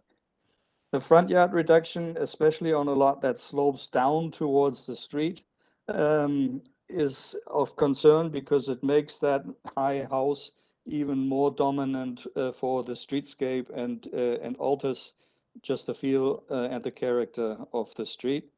The reduction of the side yards, in my opinion, will prevent access to the backyards for equipment and maybe even for emergency crews. And again, the applicant knew that the side yards or the other houses were there when he bought the property, and therefore pointing at their existing structures, in my opinion, is not quite fair. It is questionable whether the oversized plan is in keeping with the intent and purpose of the official plan and zoning bylaws. The variances allowing such a massive home dominating the streetscapes close to the curb from the elevated ground is, in my opinion, out of character. And as the 15 letters of objections show, it's not desirable and appropriate. I saw that the applicant had provided some supporting material on the weekend, which is very close to this date today. So it's almost sort of a procedural unfairness, I think, to do that so shortly before that. But the comparisons that are drawn there are just not right, and it also gives a wrong impression. The applicant lists 5 examples to support a higher FSI and reduced yards, but he only shows about half of Lawrence Park there. I mean, Lawrence Park has 1,200 homes. If there are really only 5 examples of deviations from the bylaws, then I don't think it makes a strong case for allowing it on this very, very small lot. In summarizing it, I think I would echo the voices of the previous speakers in saying that the variances should be denied and the plan as well, and the LPRA asked for that. Thank you. Any questions? Okay, so that was the list. I hear there is one more speaker, Mr. Moderator. Apparently, Keith is online. You want to speak too? Okay, all right. So, yeah, I thought he was there. Awesome. Hello, can you hear me? Yeah, Keith we hear Mulcahy. you. Can you please state your name and address for us? Yeah, my name is Keith Mulcahy. I'm speaking on behalf of my wife and I. Her name is Dina Mulcahy.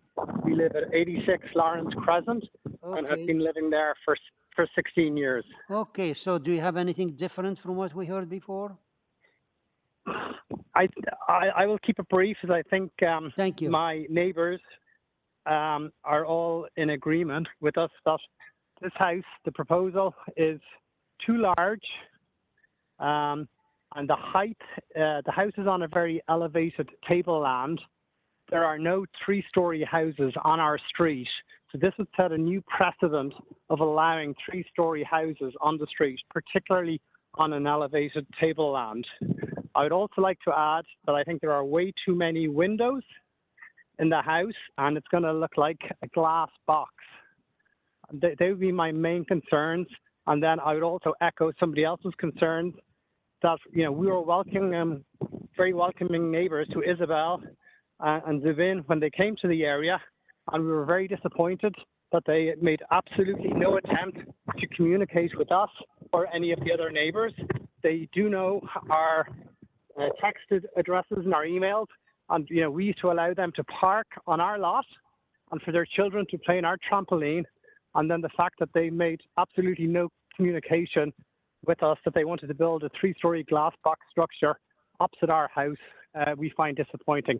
I'll leave my comments there, as my other neighbours have summarised very well all of our concerns. Thank you very much, Mr. Chairman, and thank you, committee, for listening to me. Thank you. So you agree with them, eh? Now we, hello, sir. Yeah. We have 4 variances, and you mentioned the 3-story. Where did you see that? There are no. It is setting a precedent to build a 3-story house on the street. There is not one 3-story house in the neighborhood. Okay. And they're also pulling the house forward. So pulling the house forward, the size of the house, and the fact that this would be the maiden 3-story house on the street is something that we would like to object to. Okay. Any question? All right. Let's get back the agent. Okay. Mr. Anchel? I'm here, thank you. Okay. Well, you heard everything. So could you tell us? Can you address those concerns? Yes, I would love to. Again, if we could just pull up the diagram too, again, because we missed that before. I would like to just initially note that when we started this process, we initially had 12 variances, and we worked for over a year towards getting it down to, I did say 3, but I consider it a 2 side yard. When you consider it 2 side yards, we are 4 variances. And we've got to the point that we have no opposition from the planning department today. You know, I would like to talk, there's been a number of situations here, like comments in here. And, you know, one of the big things is about privacy and the windows. And I'm going to tie that all, I'm going to first comment on the windows on the main floor from the side. What I don't think the people that are opposing this understand is that this home is lower, like how the lot goes, the grade reverses up in the back. So everything at the front, at the side, by the time you have a retaining wall and a fence, the main floor does not look into anything. It looks into their own garden blocked by a fence.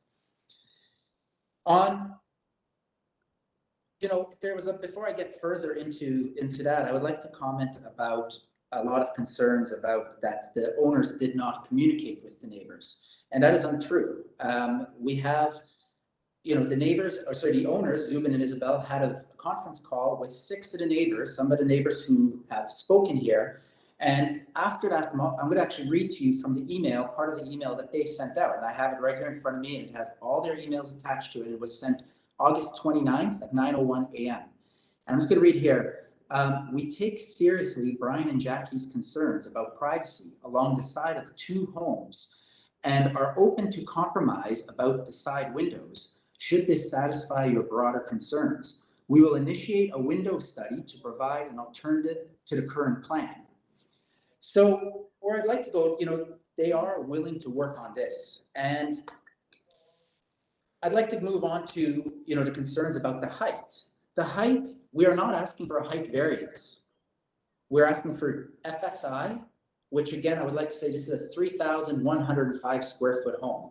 We feel it's very modest. Our setbacks are minimal. And again, if you look at the diagram 2 here, you see all the yellow space there on this diagram. These are areas that, without coming to C of A, we would be allowed to build in. So our house is actually substantially smaller on the footprint. And that's where I don't understand the comments here, because we could build it bigger, like if that was the choice. We've taken into consideration.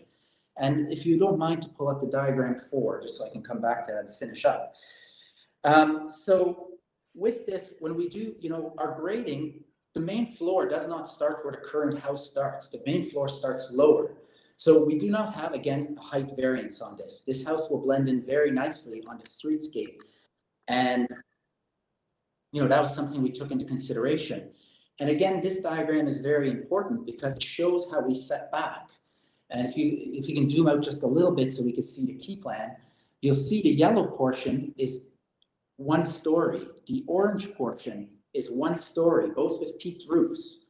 The main house that is 3 stories with dormer, like with that slope up the side roofs, it's only a 36'3" portion of the house. People are talking about the size of this lot.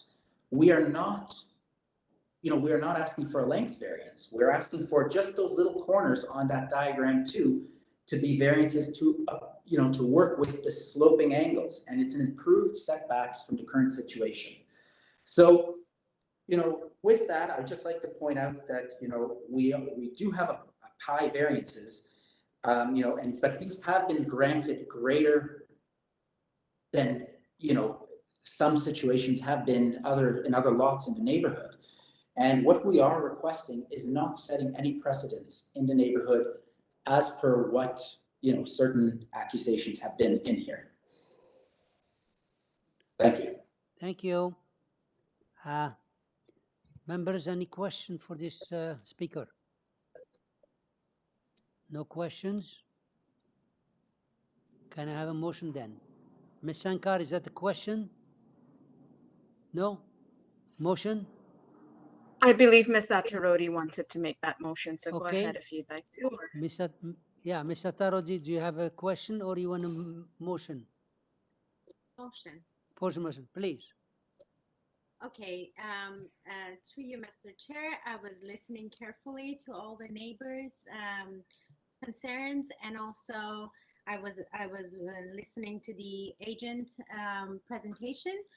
I think this lot is a pie shape on a slope, and especially the last couple of slides that the agent was showing, it was nicely explained how those variants, explain the variants they requested, especially the plan and elevation, which was color coded with yellow and red and other colors. So it's explained exactly why they bring this application to the committee. And therefore, I believe that it's through you, Mr. Chair, I would like to put forward a motion to approve this application as is with no other, with forestry condition. Forestry, thank you. Second, Correct. Ms. Sankar, second. All in favor? Okay. Sir, your application is unanimously approved, subject to the condition of forestry. Thank you.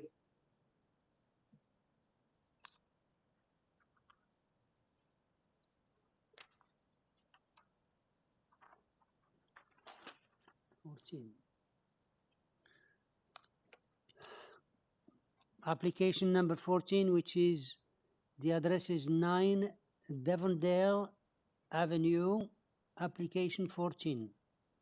And here we have Nadine Irfan. Nadine Irfan, are you there? Yes, Mr. Chair, my name is Nadeem Irfan, NIA Architects, 10 Milner Business Court, Suite 710, Scarborough, Ontario, M1B3C6. Thank you. Okay, we have here lots of other speakers, so we'll give you your 5 minutes to make a presentation and we'll be back to you. So that's number 14.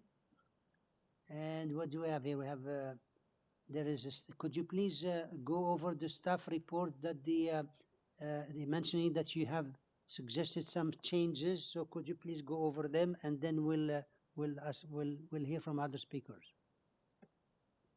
Thank you, Mr. Chair. I'd like the staff to bring up the site plan. I was submitted a revised site plan.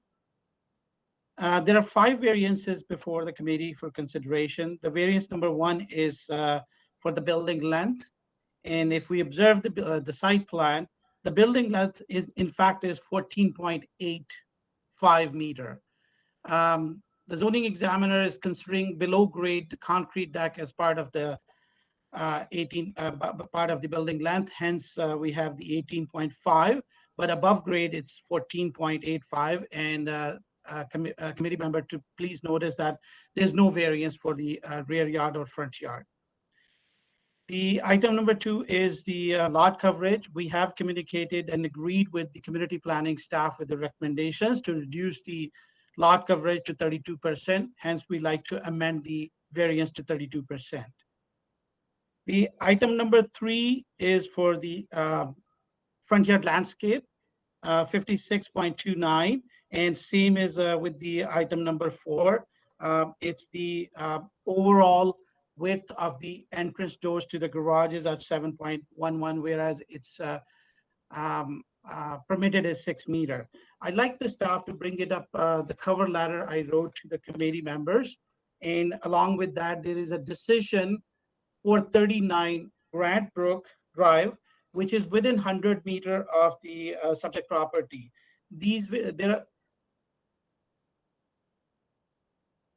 Is it possible for the staff to bring it up, that decision?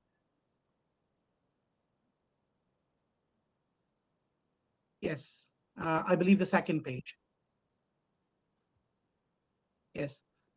So I like to emphasize that the variance number 3 and variance number 4 are identical to these 3 variances, or variance number 2 and variance number 3 on this decision, which was approved by the same committee member for 39 Grand Brook. And 39 Grand Brook, if the staff brings up the area map, it's within 100 meter of the subject property. And every time someone come out from Devondale to Grand Brook, they will pass by this this property. It's been built and approved in the past. The variance number 5 is for the second floor deck or second floor balcony. We have agreed with the planning staff, and we have reduced up to 6 meter. These revised plans have been submitted to the committee members for review and consideration. So we conclude our presentation. If committee members have any question, we're here to answer. Okay, so you're changing number 2 to 32% and number 5 to 6 square meters. Now, that's right. Now, for variance number 3 and 4, you said they're identicals, but they're the same. But as you know, the recommendation here is to refuse them. What you say about that? We say that these two variances are not unprecedented.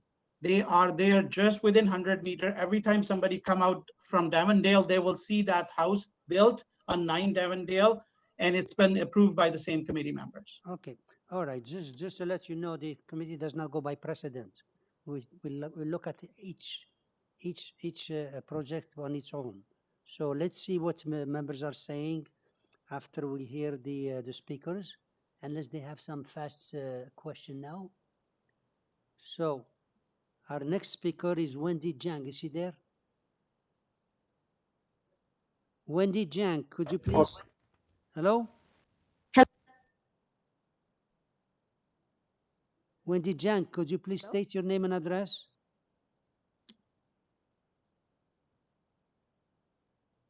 Devondale Avenue. No, we don't hear you very well. Could you please speak up? Devondale Avenue. Very faint. We hear you very, very faintly. Could you please speak to the mic and speak loudly? I'm going to see if I can increase the microphone. Yeah, see what you can do.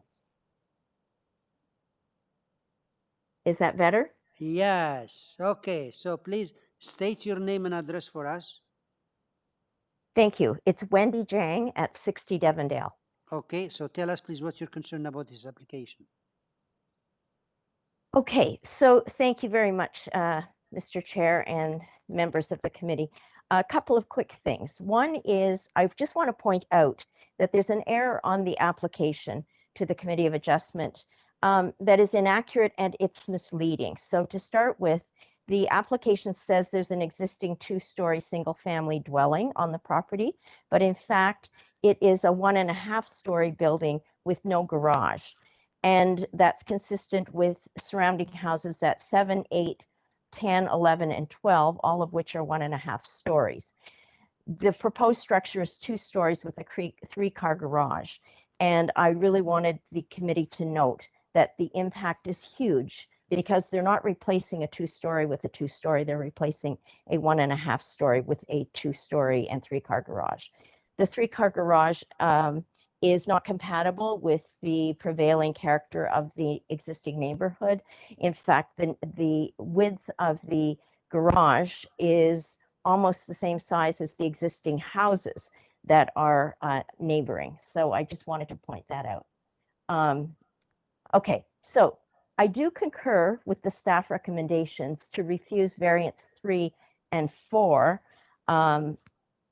which speaks specifically to the hardscaping, which needs to be maintained to the current standard for stormwater management. The water table in the area is very high. There's a number of underground streams, and my own family has owned and lived in our house on Devondale since 1954. We never had a flood or seepage problem until 2010, and the flooding was so bad we had to take remedial action to install a sump pump in the basement. At certain times of the year, the sump pump runs 24/7 to keep my basement dry, and we're pumping the into both the front and the back yards to have it absorbed. Looking at the current plans for number 9, I don't even know where a sump pump would pump the water because there's not sufficient green permeable space to take the water. So would it go into the neighbors' yards or would it go into the boulevard? Not sure. Also concerned about where they would put snow that they shovel from their expanded driveways in the winter, because normally it goes on the sides, but there is no space. My biggest objection I want to mention is for variants 1 and 2, which is the length and the width of the property, well, just generally the size. I've already mentioned that it doesn't conform with the prevailing character of the neighborhood, but I'm going to tell you something that may surprise you. I looked at the drawings submitted by the architect, and I noted that there were 9 bathrooms, 1 powder room, and 8 full 3-piece bathrooms with adjoining bedrooms. Drawing number A3 shows 5 bedrooms upstairs designated as bedrooms with an ensuite of 3-piece bathrooms for each bedroom. And then in drawing A2, the main floor, the ground floor, there's a den with a walk-in closet and a 3-piece ensuite washroom, which is exclusive from the adjacent main floor powder room. In the basement, on drawing A1, there are 2 games rooms at opposite corners with adjoining 3-piece bathrooms. So I'm not sure why something that's supposed to be a single-family dwelling has 8 bedrooms with 8 bathrooms, full bathrooms.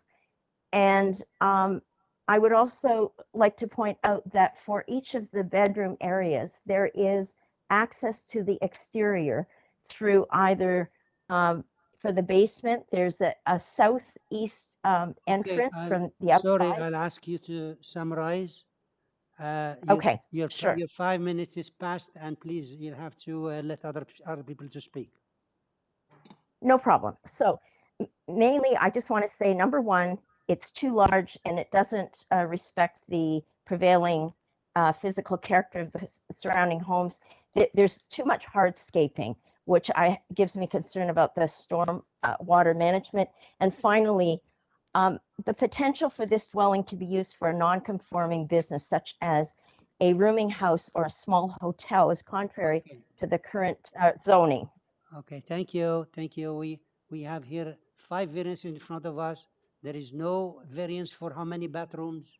So we're going to have to look only at the variances in front of us. So we have here the next speaker is, unless there's a question for you by the members, we'll go to the next speaker, who is Joyce and Sheila Cook. Are they there? Yes, hello, can you hear Okay. me? Hi, yeah. Could you please state Hi. your name and address? Yes, good afternoon, thank you. My name is Sheila Cook, and I'm speaking on behalf of my mother, Joyce Cook, Okay. and my name is Sheila, and we live at 14 Devondale Avenue. So Thank we're you. diagonal to the proposed. Thank you. So Okay. tell us what's your concern, and you heard other speakers. If you agree with them, you can say you agree, but if you have something different, please go ahead. You have the right for your Yes, 5 well, minutes.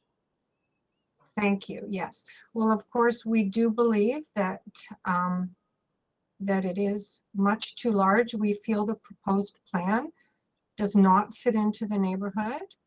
It is much too large, and we are very concerned about the proposal. We feel that it should conform to the original intent of the zoning bylaws and that the current zoning laws are sufficient. We are also very concerned that if they're granted approval of their ask, it will open the door for other builds to affect neighbors' precious sunlight and privacy, as these requested variances will definitely do. And on behalf of my mother, and she would like to add, and I quote, "It will not be the comfortable neighborhood we have grown up in over the past 55 plus years." And thank you. I will leave my time for someone else. Thank you. That was very short and complete. Any question for this speaker? Okay, the next one is Daryl Watts. Daryl Watts, are you Hello, there? I'm here. Yeah. Your Yes, name, I am. Your name and address, please. Yes, my name is Daryl Watts, and I live at 11 Devondale Avenue. Okay, so please tell us if there is anything different and what bothers you so we can move on. Yes, the difference for me is I'm immediately next door, west of the subject property. I've lived here 23 years, and I'm speaking today as I'm concerned about the impact the proposed variances will have on my property, my neighbors' properties, and the neighborhood in general. The proposals, even if modified per the planning department, don't conform to the intent of the original zoning bylaws and don't fit in with the neighborhood. Variance number 1 relates to the length of the house, and this directly impacts my sunlight. As Wendy said, these are 1.5 story houses, and the proposal, even if not modified, would go back twice the length of my house. When I purchased the house, it was in large part due to the nice large lots and the ability to have a nice garden. Anyways, the subject property is east of me, and if they extend the building by another 1.5 meters, I will get even less sunlight. So it will have a huge impact on my home and my privacy. Number 2, the proposed increase in the density is the same thing. The coverage moving from 30 to 33% and a large mansard roof, even if reduced to the proposed 32.5%, creates a huge building that actually is 3.5 times the size of my house and overshadows me completely. So why exceed what is already a massive structure allowed under the existing zoning that can more than accommodate a single family house? Items 3 and 4, which the planning department asked to be eliminated, have not been, and this reduces the landscaping in the front from 60 to 56.29% and increases the driveway from 6 meters wide to 7.11. In addition to being unsightly and not in keeping with the neighborhood, I reiterate the concerns about groundwater, the surface precipitation. I personally have had 3 basement floods and have redone the weeping tiles around my entire house. And I believe that an increase in the width of the driveway and the resultant reduction in landscaping will exacerbate this problem. The 5th request variance was to propose a larger balcony from the 4 meter square that's permitted I think the planning department went back at 6, which is still 50% more than the bylaw allows.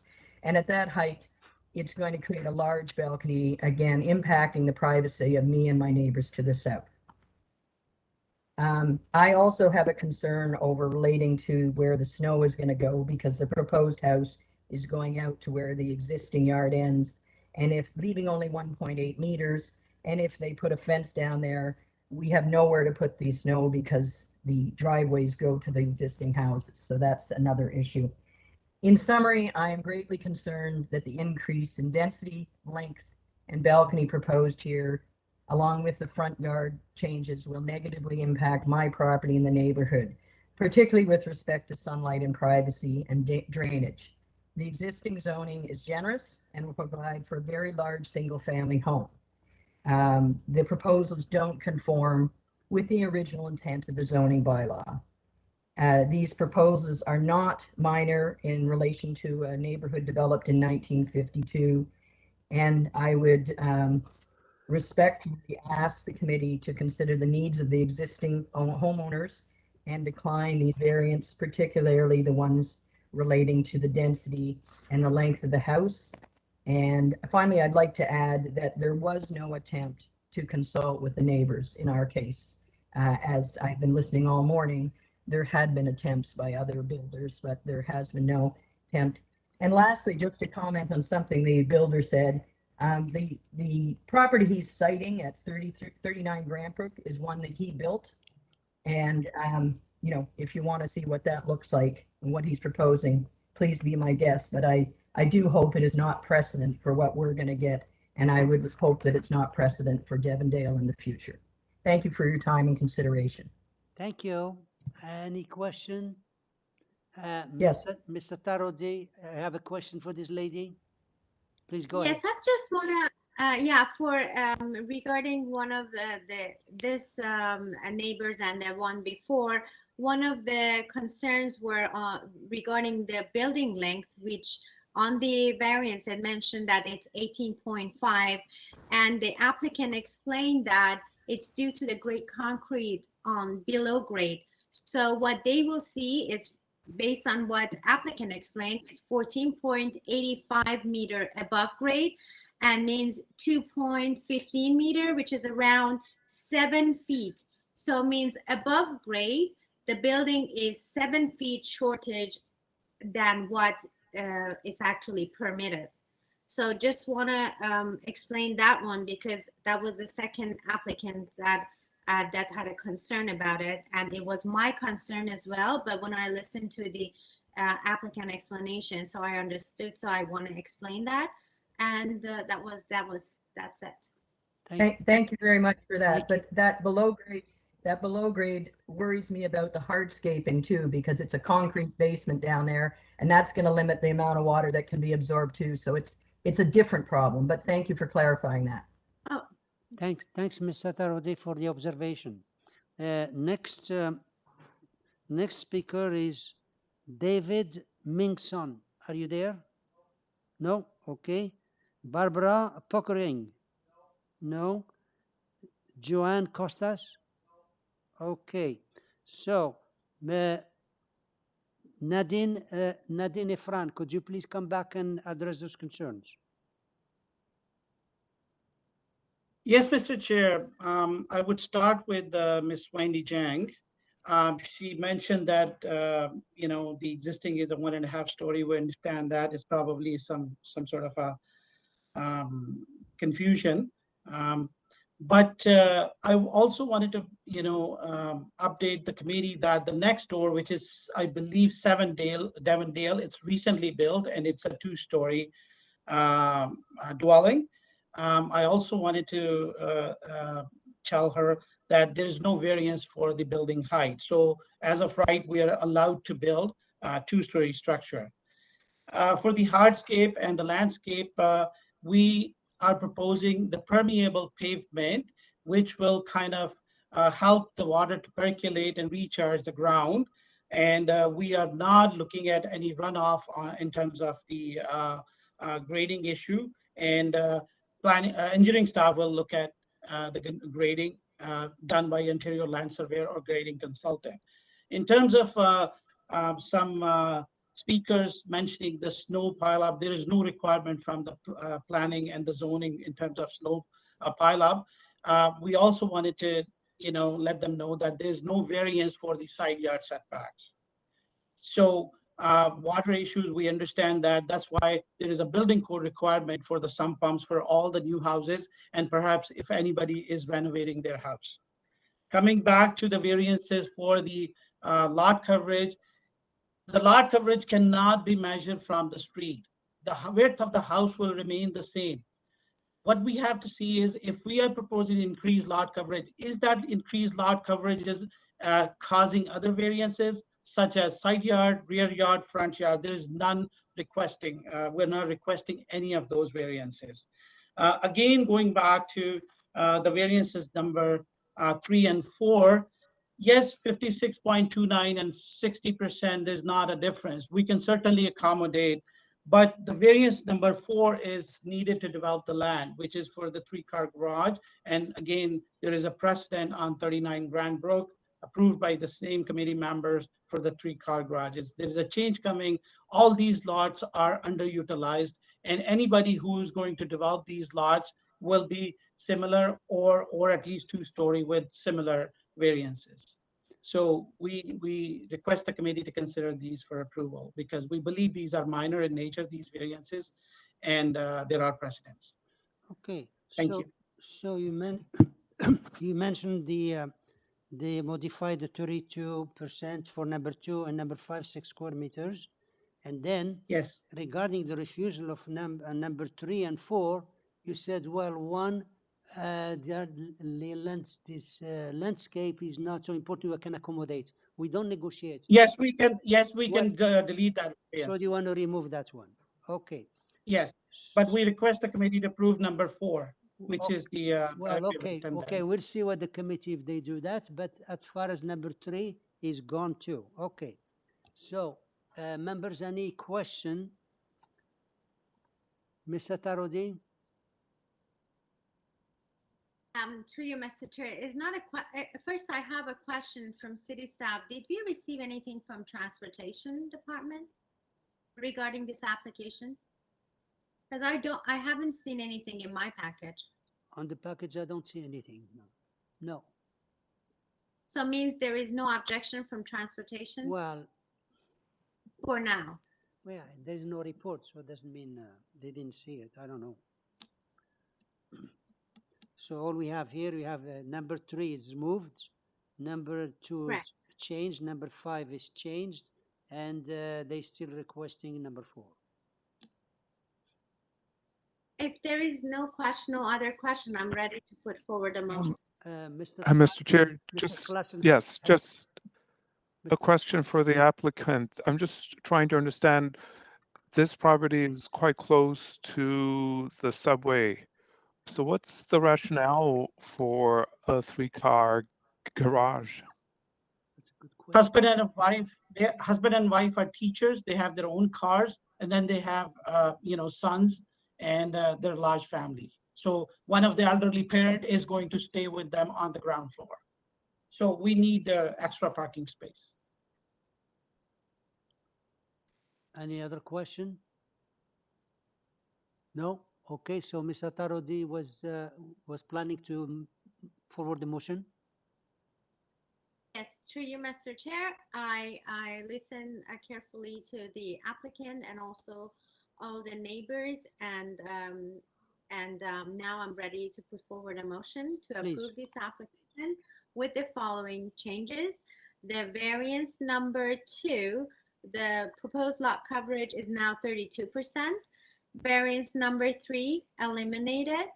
Variance number 4 No, stay the same. And variance number 5, the proposed area of each platform above a second story is now 6 square meter. And also there is no forestry. So that's my motion. Thank you. Second? Sorry, no, sorry, with one condition, the staff condition, that the proposal be constructed substantially accordance with the east elevation drawing submitted to Committee of Adjustment, attachment number 1. Okay, That's mine. good. You caught it. I didn't have that one. Ms. Sankar seconding? Okay, all in favor? Opposed? Mr. Klassen is opposing.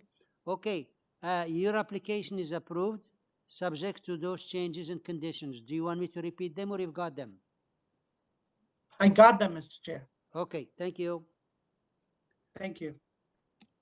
Mr. Chair, just before we proceed, it's after 2 o'clock, and we're still we hadn't finished the morning items, so I don't know what you propose in terms Well, of what I how we propose proceed. at the moment, what I propose is 10 minutes break. Okay, thank you. Finish what? We finished this one. Mr. Chair, if we may take a quick 5-minute break, we need to switch the YouTube channels up. Oh. So perhaps those viewing on the YouTube channel right now, can we invite them to rejoin under the So why don't we part do 2? it now and we don't have a break? We'll So have a let's break later on. take a 5-minute break right now because I need to switch the YouTube channel over. Okay. All right. So we're going to take a 5-minute break. We have to switch the channel and then we'll come back after 5 Right. minutes. So I invite those viewing on YouTube right now to rejoin Committee of Adjustment Public Hearing AM session part 2.